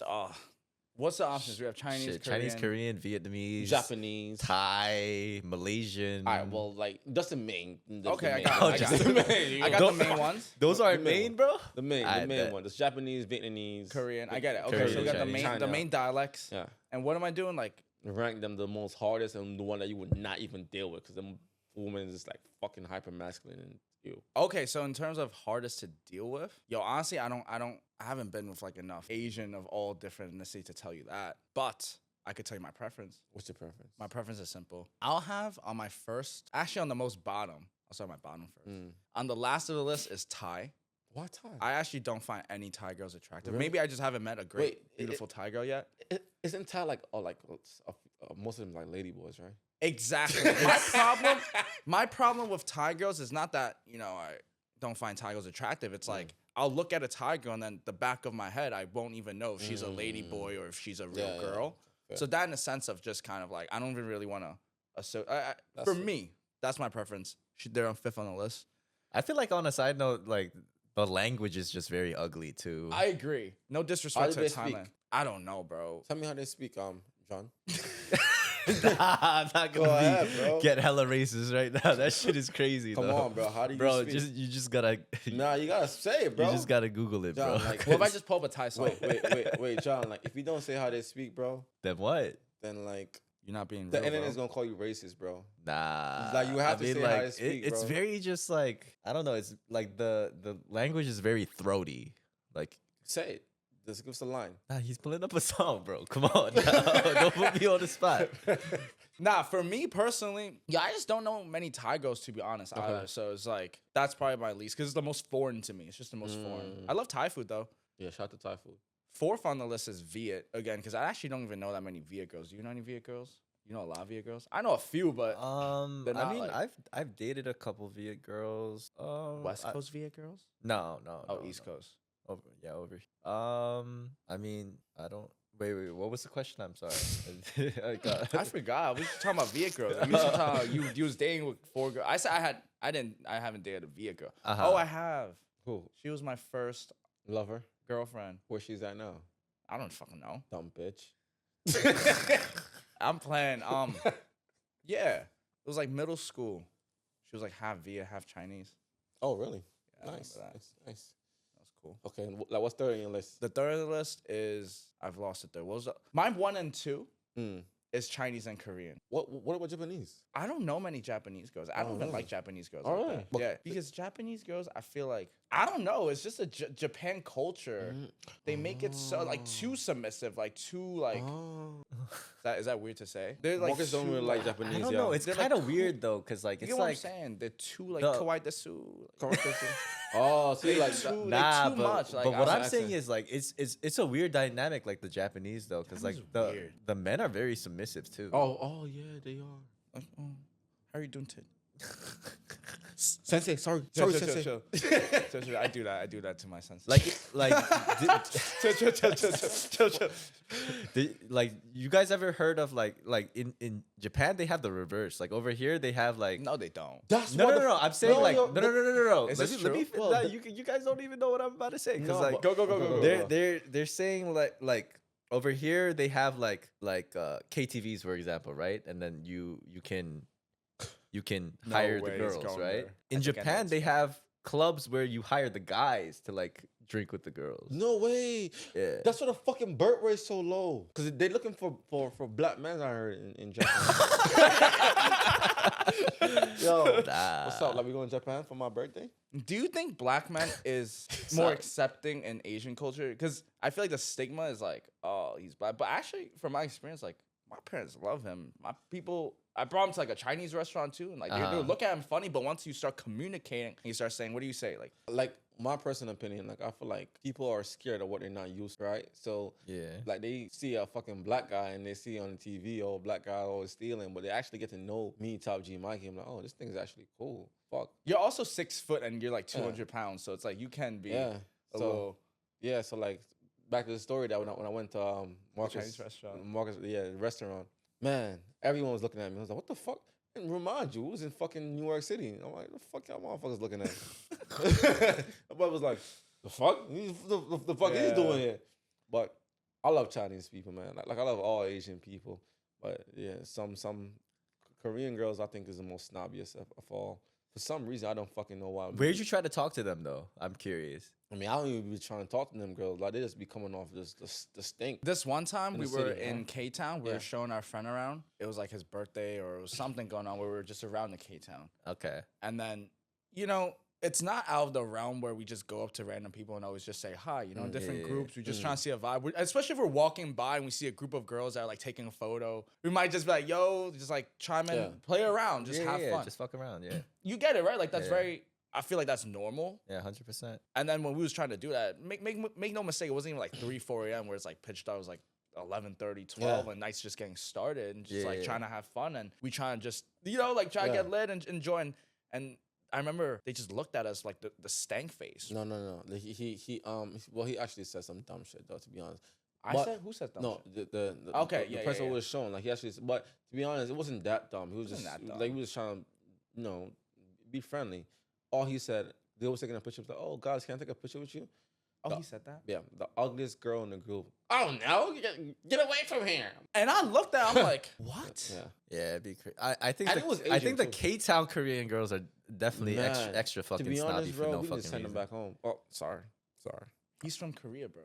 Nah, John's fine. I'm talking about them K-Town women. We need to send him back home. Put him back on the next flight. But then he's not gonna find the love of his life. John don't fucking care about them. You could miss me with that shit anyway, bro. Fuck the Korean girls. Oh, you don't want a Korean wifey? I mean, I don't know. Korean mamacita? I've been with some Korean girls that are like they're like wifey material. But who do you want though? I don't have my like. Say like you want I like black girls, to be honest. Have you ever been with one though? Yeah, I have. Really? I've been with like a handful. Less than 5 though. Less than 5. Like, is black girl like your favorite woman to be with, John? I don't know. That shit get freaky sometimes. But. Oh no. Like, what are your thoughts on once you go black, you never go back? Nah, I'll definitely go back. I don't know about any of that. Like he probably haven't got the right black maybe that's true for like the guys. Like, you know. Like how about yeah. I gotta bring y'all boys to Jamaica, man. Jamaica women will change y'all life. Like you don't wanna fucking marry them. Because they'll fucking cheat on you. But they'll fucking cook for you and clean and do all the extra shit that y'all like. As long as y'all providing. But they're fucking headaches. Mikey, what's your preference, bro? Me? I don't know, bro. For some you have Asian girls, white girls, black girls. Bro, for some reason, I'm just always... Well, maybe I shouldn't say what I always end up with, but I always end up with a certain type of... I like modest girl. For some reason, I just always end up with modest girl. I don't give a fuck if she black, white, Chinese, Asian. I don't give a fuck. I just love modest women. But to be honest, like, I'm always saying, like, I could turn any woman feminine and modest. But in reality, I don't know. I just always end up with one who just have that foundation. Maybe it's just me just drawn to them, or they just drawn to me. Well, you need to share some of that energy with John. John said these girls out here don't know anything about femininity. Oh, yeah, John, you did said that. Like, who are you dating, John? Nah, it's not that I'm dating them. It's that I be seeing them. Like, I'm like, I don't want to date these bitches. So, like, do you believe in coaching or, like, teaching women your ways or, like, training her to be the one that you want her to become? Yeah, definitely. Like, how would you train a girl? Shit. I don't even know, to be honest. That's your area of expertise. Yo, for those that are watching, they're gonna cancel us, bro. Guys, training a girl. I'm gonna be the devil's advocate, bro. What the fuck, man? That is crazy misogynistic for you to say. What do you have to say to that? I mean, Look at me, guys. Do you see my face down or you see it up? Up. That means I'm very happy. And I'm only happy because, like, I teach my girl the ways that I want her to be. Yes, she came with being a little bit modest, but I think any woman, if you don't teach them your ways, is going to end up lose track of what you want her to become. So I think as a man, it's very important for you to teach her your ways or training her to become, I'm not saying that she's a dog. For all you dickheads out there, like, oh, Mikey think woman's a dog. No, she's not a fucking dog. She's a woman, but she is under me at all times, and she has to follow my lead. So that's what I believe. What are your thoughts? Obviously, we talked about how like men and women can't be friends. Yes. But I also have cases, or I know people that even if like the guy believes that, like their girl be like, well, that's just my friend. And then they kind of just let it slip in and they kind of give that trust to them. Like, how does that play out? I wish I What are could your call thoughts? my girl right now and ask her thoughts on that so she could answer that for you Call guys. her. Let's call her. Where's my phone? Where's my phone? Let's get some feminine energy in this. Let's oh, my cousin calling me. Let's hear his thought first. Yo. I'm on a podcast, so turn your fan off and speak loud. Yeah, I'm on a fan on. No, I want you to turn your fan off and speak loud. Marcus, what was the question again? The question was, Like about friend or woman having. the question was, can men and women be friends? No, they can't. Speak louder and tell us why. No, they can't. And the reason is the guy always wants something from the girl. So, which typically is sex. So, someone can be your friend if they have ulterior motives. Hence why guys and girls can be friends. Do all guys think like that though? Or is it just you? You just want Most sex. guys think like that. And the only reason, I would say all, and the only parameters or safety net is if the guy knows the other guy or if it's going to be some weird situation where they grew up together and, oh, that's it. There's going to be some backlash if they were to do it. That's the only reason why it wouldn't happen. Or the girl doesn't seem that way. Okay. Thank you. All right, John. Like you have a question before I hang up on him. What's your favorite ethnicity of woman? So John's asking, what type of woman do you love? Like, do you love Jamaican women since the fact that you're in Jamaica right now? Like, do you love Jamaican women? The ethnicity doesn't really matter. It's just that, just a feminine submissive, but it's just that in ethnicities with certain cultures, it's more probable that you'll get that from that ethnicity. But there's no preference to behavior So, do you have a girlfriend right now? or quality. Not right now. Then why because not? Like, you know all this, like you know all this stuff. So why don't you have a girlfriend? because it's rare to find a girl that has qualities nowadays, especially in the West. So then, how do you find one? How do you find one? Well, some people would say you travel, but You can't find one. You gotta train them or teach them your ways. Come on, now you got all these answers right, and then the last one you messed up. You have to teach her your ways. Yeah, but the thing is, most girls already have a bad foundation. So even if you try to change, you can't turn a horse into a housewife. Nah, You're facts. firm all the while. Yes. It's like So she has to have a pretty decent, and then you can build up on it. Well You said. can't just take a random girl that has a horrible foundation and try to change her. Well It's said. gonna mess up your future. Well said. You got anything that says, guys? Yeah, because it comes back to like the OnlyFans girl. Like, can you really undo all of that shit? Like, you know, like You know, like I always say this, and probably my girl gonna get mad at me for saying this, but if I could get like a Colombian woman and take away all her past, that would probably be the best girl. Because Colombian women are pretty submissive. Colombian feminine. girls are pretty too. They're pretty submissive and feminine. They know how to play the role. They too. don't want to play a role. But with that being said, I'm perfectly fine. My girl's amazing. She's pretty, feminine, submissive. I wouldn't trade her for anything in this fucking world. Who's on the phone right now is Kashish Spencer. This is my cousin. He once had the mindset that you fucking dorks have outlined, and now he changed his mindset a little bit. Finally, over years, he finally changed his mindset. With that being said, Kashish Spencer, thank you so much for your time. I would call you when I'm done with this podcast. That is it. Yeah. All right. Yeah, We need a girl voice into this. Okay, Now. so One more, just one more. So now I'm gonna call my girl. What was the question again? The question is, Does she can a love her? guy and girl be friends? Simple. Well, the question was, are she allowed to have guy friends? Oh, Right? you're gonna go there? Fuck yeah, John. Like you're gonna ask this question. You might have to make a call and call one of your girls and tell her that. Man, she don't pick up though. That's crazy, right? Don't tell them it's your girl. Nah, yeah, she have 1 second. She have 2 calls. It's gonna be a problem. Sending her a text. She better come back in like less than 2 minutes. Watch this. It's just 1 call. You gotta train her, bro. You gotta train Yeah, her. watch this. This is the second call. Watch this. What took you so long to pick up? My phone's on Do Not Disturb, so it didn't ring. Okay. So we're on a podcast. And John wanna ask you a question. John, what's the question you wanna ask? Wait, I'm sorry. I really don't know the question. Well, what's the question? I'll ask a question. Can a guy and girl be friends? Come on, we're waiting for you to answer. Yeah. Are you allowed to have any guy friends? No. Why are you not allowed to have any guy friends? Because given the chance, you think anyone would want to be with me. That's exactly because you're a very beautiful girl, and I wouldn't dare put you in a position for a guy to even try anything with you, right? I can't hear you. Yeah, right. Okay. Is there any more questions before I hang up? John? No? All right. I love you. I want you to have an amazing New Year's. I love you too. Bye. That is it. What are your thoughts on it, John? She sounded pretty compliant. Damn. Y'all feel like, yeah.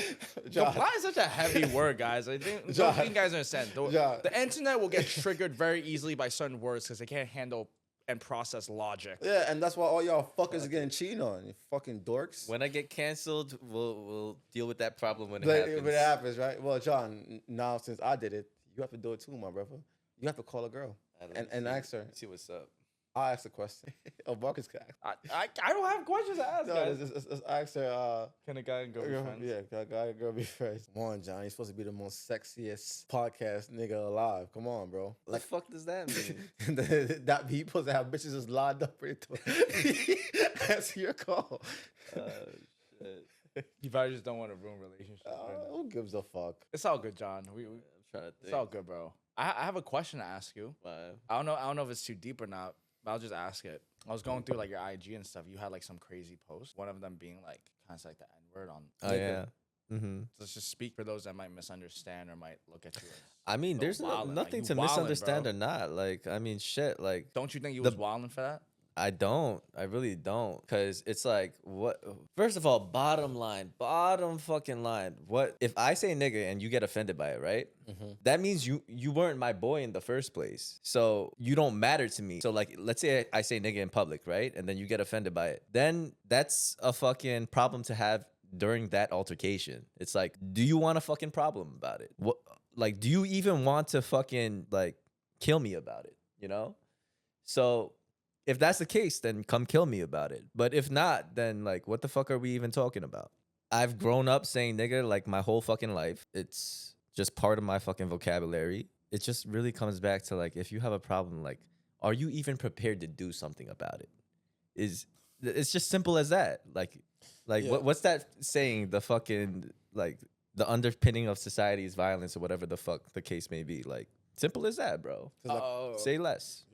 Cause like I feel like you were saying it, but like you're not saying with any ill intention. Like you're not saying to be. Nah, like I'm not saying like you my slave. Like it's Yeah. like what the fuck, 'Cause, like if- my if- nigga, like Cause like if that's the case, then like you'd have say nigger instead of nigga, right? yeah, type shit. Yeah, cause I mean any dickhead out there who don't fucking understand you, then they obviously they don't understand you. So what the fuck they speaking on what you like, how you live in your life and how you move it. Like you're not in any relationship with them, right? Yeah, That's type so, shit. So more of a story, people need to mind their fucking business. Exactly. Explanations. Friends don't need them. Enemies won't accept them. So is it's it. like That was a good quote. That is it. Yeah. Wow.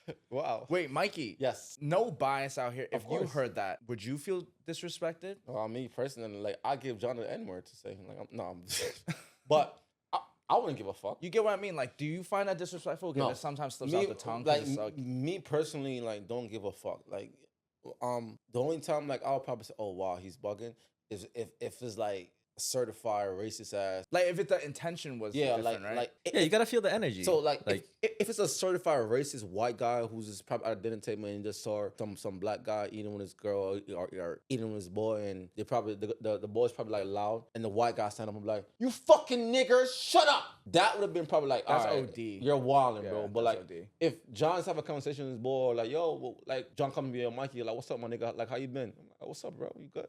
You know, it's just it's nothing, like there's no ill intent to that. Do you think that's a New York thing? That is like a fucking America thing, to be honest. Like, America thing, you like think? the United States. It's not just in Kind New York. of. It's more common in New York though. I feel like in like major Yeah, cities. because like it's a slang. So Yeah. but there's other places, Jersey, Philly. Some people in the Midwest be saying that shit all the time. So, and I'm saying this because I've been to those places and I hear what I heard. Word. Probably not the West Coast that much, but because the West Coast, like they always be like, what did West Coast say? Man, like they be on some whole Mexican shit. The West Coast. Chino. like what's up, fool? Some shit. Yeah. What's up, fool? Like, what's up, fool? Bro, Mexicans used to be mad racist to me, bro. They call you Chino all the time. All the time, bro.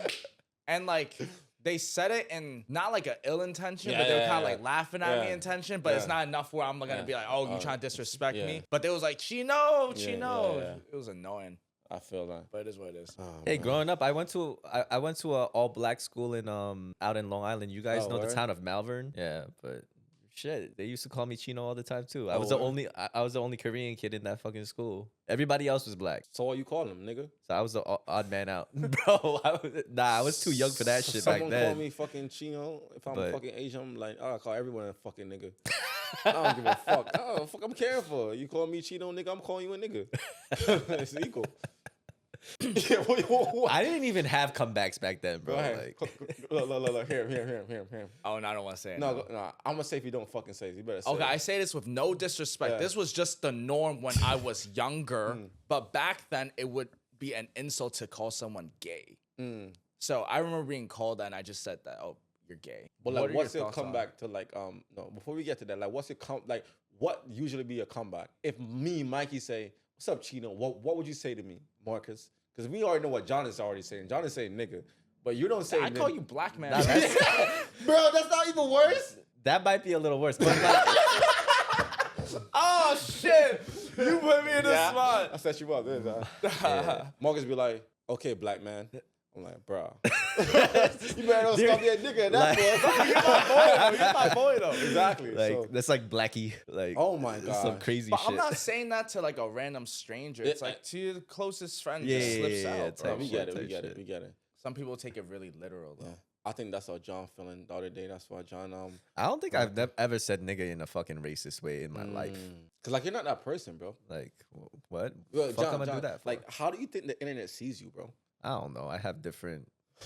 You know, I don't know, bro. Okay, then. Being an internet personality is a weird thing, right? Because like it's like you gotta be like yourself on camera, but then it's like, what the fuck does that even mean? Because my whole life I haven't been doing this, right? So it's like you just kind of figure it out like while you're fucking doing it, right? Okay, but like, what you're really like though? Like, tell the audience what you like. Cause if you want me to go first, I could tell you. Go first. First of all, me, obviously, I'm 6'3", handsome, black guy, full of charisma, Word. loyal to my friends. You know, I'm a leader in my group. When you see me, you just see greatness. But some people just might see me online speaking how I feel at the moment without any filter. So they might just see me come up. Like, I might come up as a dickhead sometimes online. Or a misogynist. Or misogynist. But Right. in reality, like, what proof you have of that? Yeah, I have a girl. She fucking love me. If girls love misogynists, then I'll fucking be a misogynist then. You understand? And my family, they all fucking love me. I take care of them. And I have my friends, I'm fucking loyal to them. I would never snake them for nothing. So what does that say? That is saying Right. I'm an outstanding. Yeah. I mean, in all reality, on like you could have a podcast full of fucking gems and wisdom and like positive shit. The internet's always gonna find a way to like snip that negative piece and like fucking make that your fucking identity, you know? So like at the end of the day, that's what we sign up for, right? But I mean, I want to speak for those that never heard of what you said before or never even experienced the type of confidence that you have, Mikey. You stand on what you believe in very heavily. I wouldn't categorize you as a nice guy. How would you characterize me? right?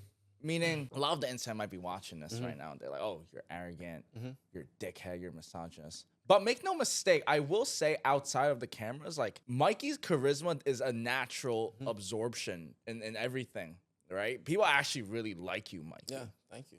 Okay, so that being said, how is it that you're able to come off so brash on the internet, but then people like you, whereas like you'll have people that want to try to be liked, and then they just have that ick and end up being just like nice guys just really finish last because it's so ick. Because, like, I think a lot of people out there are people pleasers. So they do what they can to make people feel comfortable, happy. Anyone around me, I tell them, listen, I don't give a fuck who it is. My advice to you is don't be, even my girlfriends, I tell you, listen, don't be fucking fake to my girl. I will have her cut you off if you try. If you do dumb shit, if you do fucked up shit, I want you to be that friend that tells her, listen, I love you, but what you did was fucked up. If it's not with me, if it's with someone, it doesn't matter what situation it is, always be real. Same thing with my boys. I tell them the same thing. Always be fucking real. Like, don't, and if my boy fucked up, maybe I won't confront him right then when the situation is hot, but like, I'll tell him on the way, listen, bro, what you did, bro, is really fucked up. Like, you could have handled the situation better.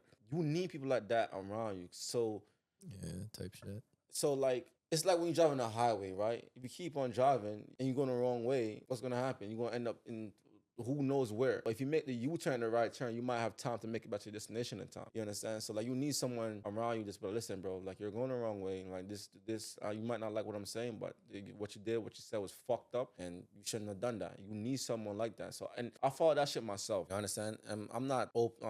I'm not closed off to criticism. You know, I tell my friends and my girl all the time, if there's anything wrong with me, if anything I say, if anything I'm dressed, if a booger in my fucking nose, don't be scared to tell me. I'm not gonna bash you for that. What I am gonna bash you is know what's wrong about me, and you don't tell me about it. Because why would you fucking do that? You understand? Like, as long as it's good intention, like you being real with me, I can't hate you for that. If you do some fucked up shit by accident, if you do some fucked up shit, like, don't hide that from me. Tell me, and I'll fix the problem. I can't fix the problem if I don't know what the problem is. Right. The problem is insecure people that get offended when you tell them some real shit. But that's the thing, It's though. insecurity. Yeah, but like that's the thing, though, right? Those people are not fucking real, and that go back to the question that you was asking me. Like, those type of people, they need to change your mindset, because that's a fucked up mindset to have. Big facts. How can you better yourself if you're not open to criticism? Like, how can you change this? Like, you cannot, because like you're gonna think that someone's hating on you or someone don't want the best for you. In reality, that person who's telling you this want the best for you. You understand? And like, it's the saying, like, one of my Hate me now, love me later. yes. Marcus already fucking know it. Hate me now, love me later. That's one of the best saying I've heard growing up. So I actually understand that shit now. Meaning, you could hate me however you want right now, nigga. Like, that's how you feel, that's how you feel. But I know myself that whatever I'm saying to you is going to help you benefit your life in the long run. And what's more better than a sprint? A marathon. Because what's a marathon? Consistency. And if you could be consistent over a long period of time, then you're set for life. A lot of people don't understand that, bro. From once every man, every human being, not just man, women too. But women, they don't fucking take accountability. But we'll get to that later on. But from once every man understand that, like, they could never lose. Just see yourself as everyone in this fucking room can be a top G. Because top G is not one person. Top G is a fucking mindset. You understand? You could turn yourself into a fucking top G, right? That's what I want from everyone around me. If you're a top G, you're a top G, I'm a top G. Bro, this fucking world is ours. Like, who gonna go against us? These fucking those fucking squares over there. We're all top Gs. We'll beat their fucking ass. You know, we have nothing to fucking lose, bro. If everyone in Monopoly, in Monopoly beat them. Yeah, beat them in Monopoly. In Monopoly, like. That's why in my circle, I always push to be the winner. So everyone around me push to be the, like, who don't like winning? Everyone in my circle, if everyone around me is winning and we're winners, we're happy. That's what life should be about. Us being happy, us being winners. Fuck, can you just, like, you know what I hate the most? I'm gonna say what I hate the most. I hate when I'm playing a fucking video game and God is like, oh, it's just a game. The fuck you mean it's just a fucking game? What is that loser ass mentality? It's just a game. Nothing's just fucking game. You wanna agree. Yeah, you wanna be a fucking loser. I'm that competitive too. You wanna be a fucking, I don't give a fuck if you're playing Uno. Don't tell me it's just a fucking game, Yo, bro. I get mad competitive too, bro. That's why you can't get us playing against. We be screaming and attacking each other. But it's all love though. It's just competitiveness, but bro. And then like, oh, bro, I just made one mistake, bro. First of all, you made like 6 different mistakes. I try to stay quiet. Like you playing FIFA or fucking 2K, and them guys, well, bro, I just missed like one shot. In reality, then you're like 1 for 15. It's like, bro, like, come on, bro, stop shooting at that point. Pass me the ball. Like, I want to win. I'm gonna make it. You feel what I'm saying? Yeah. John, like, how you feel about winners and losers? I mean, everything's a fucking competition, right? I mean, like whether you want to see it that way or not, it's just it is a competition, and if you don't see it that way, then the results are gonna show for them fucking selves. Like, you're gonna opt out of the work, and it's gonna be plain as day that decided to think incorrectly about a fucking certain. Yeah, like I agree. Like I know Marcus have a strong winner's mentality. So I You want to think hear. so, bro? I course. appreciate that. Of course, I appreciate that. I'm pretty sure everyone. He's just saying that. He's just saying that on camera. You know me, bro. If you've been watching this podcast from full and not just clips, you'd hear me said that. You be saying the real shit, right? The real shit. I don't fucking bullshit. If you a fucking bullshit, I'll tell you. It's been some guys who we talk to, we can tell that they're bullshitters. And That's they fucking hate me because I be called their fucking bluff all the time. Because I don't fucking play that, bro. I like that. Yeah, I don't play that. Like, first of all, like, bro, be real to yourself and be real to your audience and be real to me. If you don't want to be real to yourself or your audience, be real to fucking me. Because I'm not gonna sit here and talk to you if you're not gonna be real to me. Like, I can't do that fake shit. But it's not about. Let's hear your story about winners and like why winning is so important and why people should have that winner mentality. That's a loaded question, man. It's a tough one to answer. Cause like I'm pretty sure like you face that every single day. People just want to slack off, or people just just want to settle for average, or like if you can't give us an answer. Everybody has a. Go ahead. No, like I want to hear Marcus starts. Like let's hear it. I think if you're trying to develop a winner's mindset, it might come from losing a few times as well. Because the only thing to really get someone to really, really want it, and it's not because 2 L's make a W, it's because when you lose, like you feel pain. I think pain is the biggest driving factor and force for expansion. It's like, how much pain can you take? And I feel like people that don't have a winner's mindset, maybe they just haven't lost enough, or they just haven't felt embarrassed enough where they really trying to do something about it. Maybe it's like a childhood trauma that I had, but like I just hate losing. It's not to say I don't take L's. I take L's. I just want to take more W's, we want to come back from it. I think it's just stems from the fact that, like, bro, I don't want to look down on myself. I don't want to lose. I don't want to. And that's not to say I'm not okay with losing. I'm fine with losing if I gave it my all. The problem that I have with most people is they don't give it their all. They don't give it their all. A lot of people that I grew up with, a lot of people that was around where, like, when I started business, we're all in the same area, bro. Like, the same places. We coming from the same, like, schools and education and background. Like, you just don't want it bad enough. So how do you get a winner's mindset? Like, you need to have it bad enough. How do you want it bad enough? You need to experience whether that's heartbreak, whether that's loss of friends, loss of yourself. It needs to fucking hurt. And that's so like contradicting and polarizing, but you need that pain. And once you have that, you have to utilize it. You have to capitalize it and turn that into a force of good. That's what I think this life is about. I think energy and frequency is everywhere. You guys know Nikola Tesla? That's the guy that Elon Musk founded his company from. He learned a lot from Nikola Tesla. He was one of the greatest scientists of all times. He said that this life is energy and frequency, okay?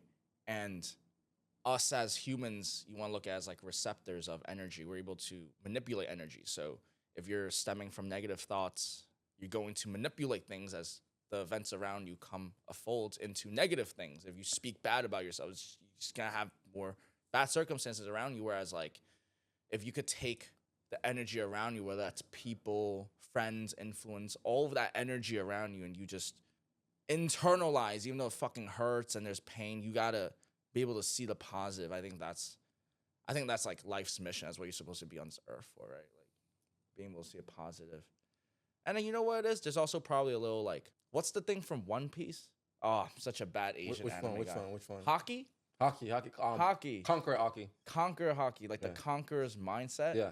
I also think I have that in me too. I genuinely just, we trying to expand, right? Like what's the point of life as a guy? Like you finna expand, whether that's in business, whether that's in friends, influence, expand your seeds to the next generation. You want to expand your beliefs and your ideology into the world.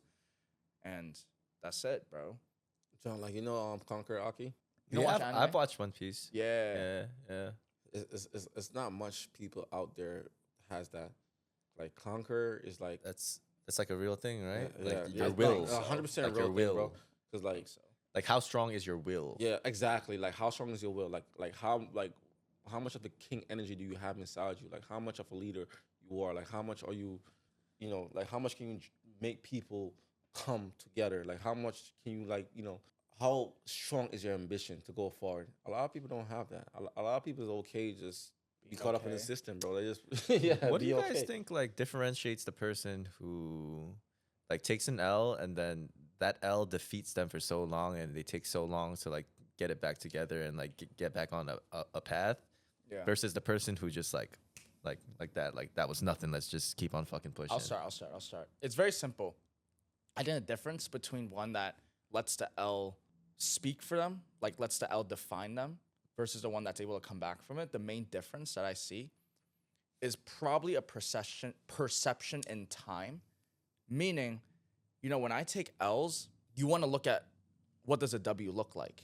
Okay, I think both players will know what, you know, how the W looks like because they just took an L. But the difference is being able to see the smaller steps, being able to perceive time in a different way. Some people, because the goal that you might want to have is like, let's make $1 million. Like we just got into some debt, we lost some money, we need to make more money. But it's like the journey or the mountain seems so far.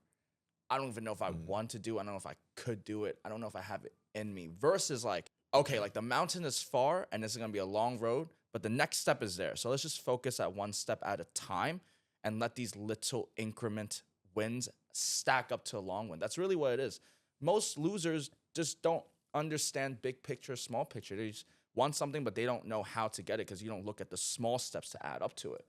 Right? They don't look at the goal and then reverse engineer what it takes. Yeah. Right. Like if you want to get in shape, it's just like you have to really break down your diet, your discipline, your weight, all of that, and do it every day. But then people are just looking like, oh, I just want to lose 15 pounds. It's like, nah, bro. Like, why don't you just start cutting off the cake, the cookies, stop drinking soda. Let's just start with that. That's the first step. Don't even worry about any of that. Let's just eat less. People, and this is a funny thing. People complicate losing weight so much, bro. It's not that complicated. You don't have to do anything. Just do less. Eat less. Exactly. Y'all never thought about that. You have to do so much to lose weight. No, you don't. You don't have to try this snack or this hack. Bro, just eat less and run more. It's not that Congress, complicated. be careful, bro. Like you fucking up a lot of business right now. My bad. Nah, that's a loser's mentality, bro. There's enough fish in the pond for that shit. Nah. But you get what I'm good. saying, though. It's Damn. yeah, bro. It's simple. That is true though. Like Small steps. Man. when I was training for soccer and I was overweight, that's all I fucking did. Less, run more. That's all you have to do. and I You lost 40 pounds in like 3 weeks, bro. It's almost like one meal a day. inhumane. But people don't have that mentality to do that. I'm built there. Actually, Is 1 meal a day that hard though? Yo, is 1 meal a day hard for you? In terms of dieting, I've tried all different things. Like I can do whatever the fuck. Like Bro, 99% of people tell me that 1 meal a day is Yeah. immensely hard. Like they say it's like the end of the world. I'm just like, to be honest, when you fast in the morning, like you feel like sharper anyway. yeah, you feel feel better. sharper. Like you Like- feel more energetic. Yeah, like you get past that like insulin, whatever, like fucking, like you're good, like you're sharp as a motherfucker, like that's a real thing. Yep. Oh man. Wait, Johnny. So like you're a fitness coach, right? Yes, sir. Tell us some fitness tricks. Some fitness tricks. Yes. For like all these lazy fuckers out there who just want some easy way out. Tell us. Tell us. The trick is that you shouldn't be looking for no fucking easy way out. That's a mindset problem, and I'm also a mindset coach. So it looks like you have two problems now. So let's solve those for you. Like, But like how would join you the solve team. it for them though? What's up?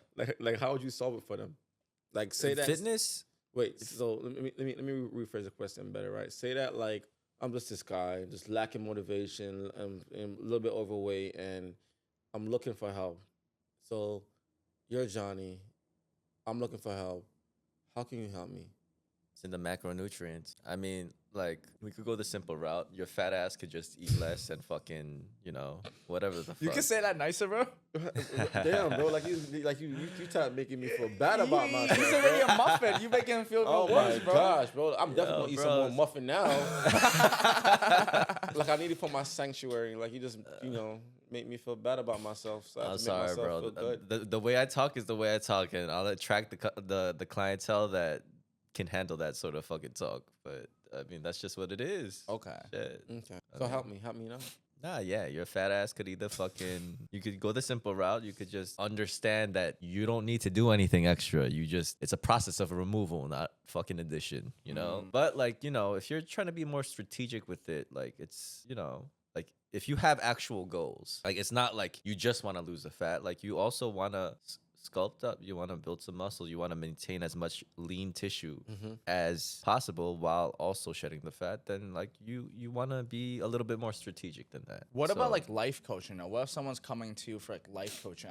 Life coaching is all personalized. So basically, we talk about what issues you're having, and based on those responses and that interaction will set up a regimen for you of non-negotiable tasks. Well, first it's a process of removal, same as we were talking about for losing weight. Then once you remove all the extra shit that you shouldn't be doing, then we add in those non-negotiable habits. It's a removal and then addition. Okay. Like, I'm just going to play devil's advocate. I'm not saying this with disrespect. I might say for someone that's might be thinking of why do you think or who do you think you are to give life coaching advice? Like, what makes you credible in your opinion? Because I've had all the same fucking problems as the next man has, and not just to that extent, to a much more extreme extent, to the point where I would have probably died, been in prison, all sorts of shit due to my lack of personal development, But you came back from it. So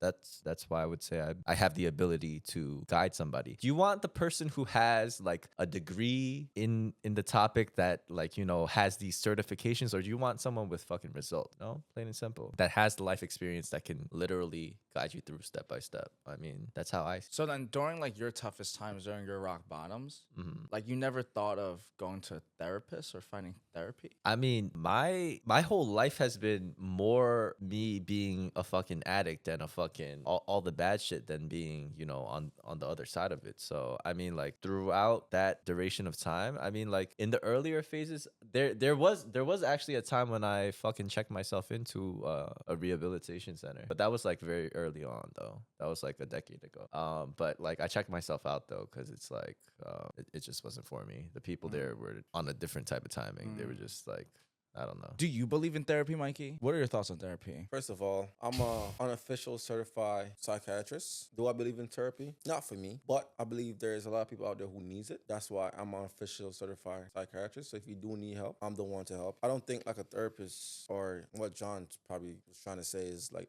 I don't think someone who just go to school and just be like, oh yes, I learned this and that, could actually understand someone who actually been through it, especially if that person haven't really been through it. You can't, you're just not gonna understand it. Like it's the same thing for guys who's in relationship. Well, the same for the guys who never been in a relationship trying to teach guys how to get a woman. What can you teach? Like you watch a couple of videos and then they say this, that, and then you gonna teach the same thing. You can't teach stuff like that. You have to actually understand the dynamic of how woman and man works. And just a book is not gonna teach you that. It's just not. I fucking know ins and out. I know how women operate. Like I know the role of a man, so I could teach stuff like that. And if any guy come to me about a situation, I know how to answer it. I'm not saying like there's guys out there who don't know the answer. There's probably guys out there who do know the answer. But I heard a saying, or I see a video online. You wanna know how it started? Started off as this: I am a therapist that go to therapy. What the fuck that even supposed to mean? Maybe like I'm a little bit too extreme. Maybe I'm too extreme. So therapists can't have therapists, bro? Fucking like the fuck you have problem issues and you're gonna teach you're gonna help people with their issue. You need to focus on yourself first, motherfucker. I guess they were trying to like validate that therapy is useful by saying that they go to therapy themselves or something. And that's like the thing, bro. Like this what's in society is all fucked up. That's why everyone just there for money. It's all a scam. Some people just need to just. Yeah, bro. Therapy's retarded. They're like, cause like it's never a solution. Like they're just gonna hear out your feelings and say that they're valid. But that's all it is to it though, and that's why my main thing is the best thing if you need a fucking therapist, talk to your brothers about and every person who you're around should be good in a certain field that you could talk to them about. So if you need therapy about not being fast enough, that means like you're procrastinating all the fucking time. Go talk to a brother who's fast in business. If you have some questions about you losing some weight and you feel depressed and you feel like a fat slob, go talk to a brother who do fitness. If your bitch is not loving you how you love, because the problem is these days it's not the guys who's not in a relationship is having the biggest problem. It's guys who's actually in relationship who's having the biggest problem. Those guys need help the most. So again, if you're in that situation, best person to talk to is your brother. Come talk to me. Top G Mike. Yeah, I know, all right, the ins and out. That's my feel. Like, I will help you more than a therapist will help you. The fuck you gonna go do? To go to couple therapy and then just hear a fucking simp tell you that, oh, bro, you just gotta love her more and just be more understanding, and she's gonna Be more vulnerable. Just be more vulnerable, and then she's just gonna start, like, opening up more. It's good to communicate, guys. Fuck that. It doesn't work like that. The relationship ends when a man mental health breaks down. As soon as his shit breaks down, it's gone. Relationship is done. So speaking on men's mental health, I know a lot of young men of all ages face depression. I think men's depression is something that's very underspoken, and underlooked. If someone's going through depression, they're a young man or a man, should they go to therapy then? You said if someone is going through No. Wait, ask the question one more time. Should a young man go to therapy if they're facing depression? If they're not the shape that they want to be, they're not making the finance that they want. The girl just broke up with them because they're playing Xbox all day. It's like they're like 18 years That's old. the thing, graduate though. high school. Yeah. You think therapy is gonna? That's the thing, solve though. anything? Like, that's the thing, though. Like, even what I'm teaching as a mentor, this is still therapy, but it's healthy therapy. Some guys be teaching a lot of bullshit. I do think a lot of men do need to be in a community. Again, I say this all the fucking time. Surround yourself with like-minded individual.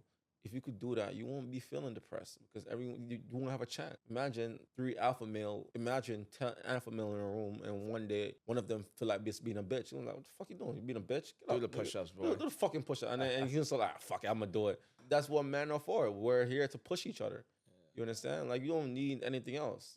All you need is a community. If you can find a community who have this like-minded mindset that you want to have, just join it and feed off them. The world is yours. The world is fucking yours. John, you don't think people should go to therapy? You said no. You're like straight up just like, nah, fuck no. that. Yeah, because like they're not gonna teach you self-responsibility. They're just gonna be like, yeah. Okay, like, but who will, though? keep. Let's talk about your feelings and come back every week. Like it's an open loop. They're never gonna solve your fucking problem. They're just gonna fucking hear you out till you're fucking. I feel like that shit's a scam, like you said before, like 100%. Like, no, you feel a certain way. What the fuck are you gonna do about it? You feel a certain way because you have a lack of personal development. So the solution to that is to personally develop, not to talk about your fucking feelings. So. Audience out there, like, if your suggestion is not to go to therapy, what is your suggestion? Like, what should they do? Because like you can't attack every area of their life that they have weaknesses in, and that could probably be every single area in their fucking life. But it's not easy, bro. It's not that easy to 100%. do that, though. But who said being a top fucking alpha male is a fucking easy thing to be? Okay, but like, is there any way they could start, or is there anything that they actionable steps? Yeah, like, is there any actionable steps? Like, without them just doing that shit by themselves. If you're feeling fucking depressed, peak physical performance will get you out of that slump, like just in the near term. Like, that's something you can literally do instantaneously. You're never gonna be fucking running like on a fucking marathon and like be depressed, like thinking about fucking depression. Like you're too entrenched in physical fucking performance. That's why fitness is a fucking great avenue to fucking attack. You learn discipline, you learn daily habits, and through those daily habits, you feel better, you're stronger, you like how you look now. You don't look like a fucking fat slob, and you carry that discipline into other areas of your fucking life. And I think fitness is a very, very fucking valid place to start. That's off men out there who's facing depression, and if therapy is not the right option, or if you do think therapy is the right option, like, I'm very curious on your thoughts on it. I don't think you need therapy. In terms of actionable steps, kind of like what John was saying, I think if you don't have a healthy body, you're never gonna be able to have a healthy mind. So getting into your peak performance, your peak physical condition is probably a must. So removing any junk, right? Like, if you look at a lot of the meals that we eat, there's so much like processed food. All of that slows you down. So number one is just cleaning your body so you actually have the energy to try to get out of that position. You don't just wake up and feel all great and stuff. You got to work and action and move to get into that physical form to get out of it. Now, once you're kind of like working out and you're doing that, the next thing that I recommend is to put down all of your negative thoughts or your positive, all of your thoughts onto paper. Whenever I feel stressed, whenever I feel, you could say depressed, anxious, all of those feelings of negativity, I like to put it down on paper and I like to see it for what it's at. Sometimes write down your thoughts onto paper and look at it for what it's at. Sometimes it's, wow, like he said that, so that's how I'm feeling and that's what's stressing me out. Or, wow, this is just the bill that I have to pay or the expense and that's what's bothering me. Well, when you look at things for what it's at, now you can actually tackle it, because once you identify the problem, you have solved 50% of the problem. Sometimes most people don't even know the problem they're trying to solve. You're just in this endless loop of you just don't feel great, but it's because, well, number one, you're not in the best shape of your life, so of course your body feels a little bit slower. And number two, you're letting your subconscious just override you. You have thoughts that are bothering you because you know you should be doing something, but you're not. You're avoiding it. So write it down, get to actioning, and start, because raw action negates all, okay? Volume negates luck. Speed, action, that is the key to success. So I recommend, get into good shape, put it down on paper, and just get to doing it. And it doesn't even have to be done in one day, but you need to start. That's just what it is. You need to start. All right, guys. So the cameras, production-wise, everything we did as amazing as we can. But with that being said, thank you all so much for your time. Guys, if you want to find John, where could they find you at? You can find me on Instagram at John Park Fitness. No H in the John. And for Mikey, y'all can find him at Top G Mikey on Instagram, TikTok. He'll be all over the place. He's about to take over the internet. And for me, the lovely host, you guys can find me at Marcus Slam Official. Just search up Peak Flow Media, or you can search my name. Shout out to my business partner, Trevor Zhang, as well, and everybody at Peak Flow. Love you guys, man. Thank you all so much for your time, as always. And Mikey, Rise to your peak, flow to your rhythm. And that concludes the sexiest and most entertaining podcast on the fucking planet. Once again, till next time. Let's go. That is it. That is it.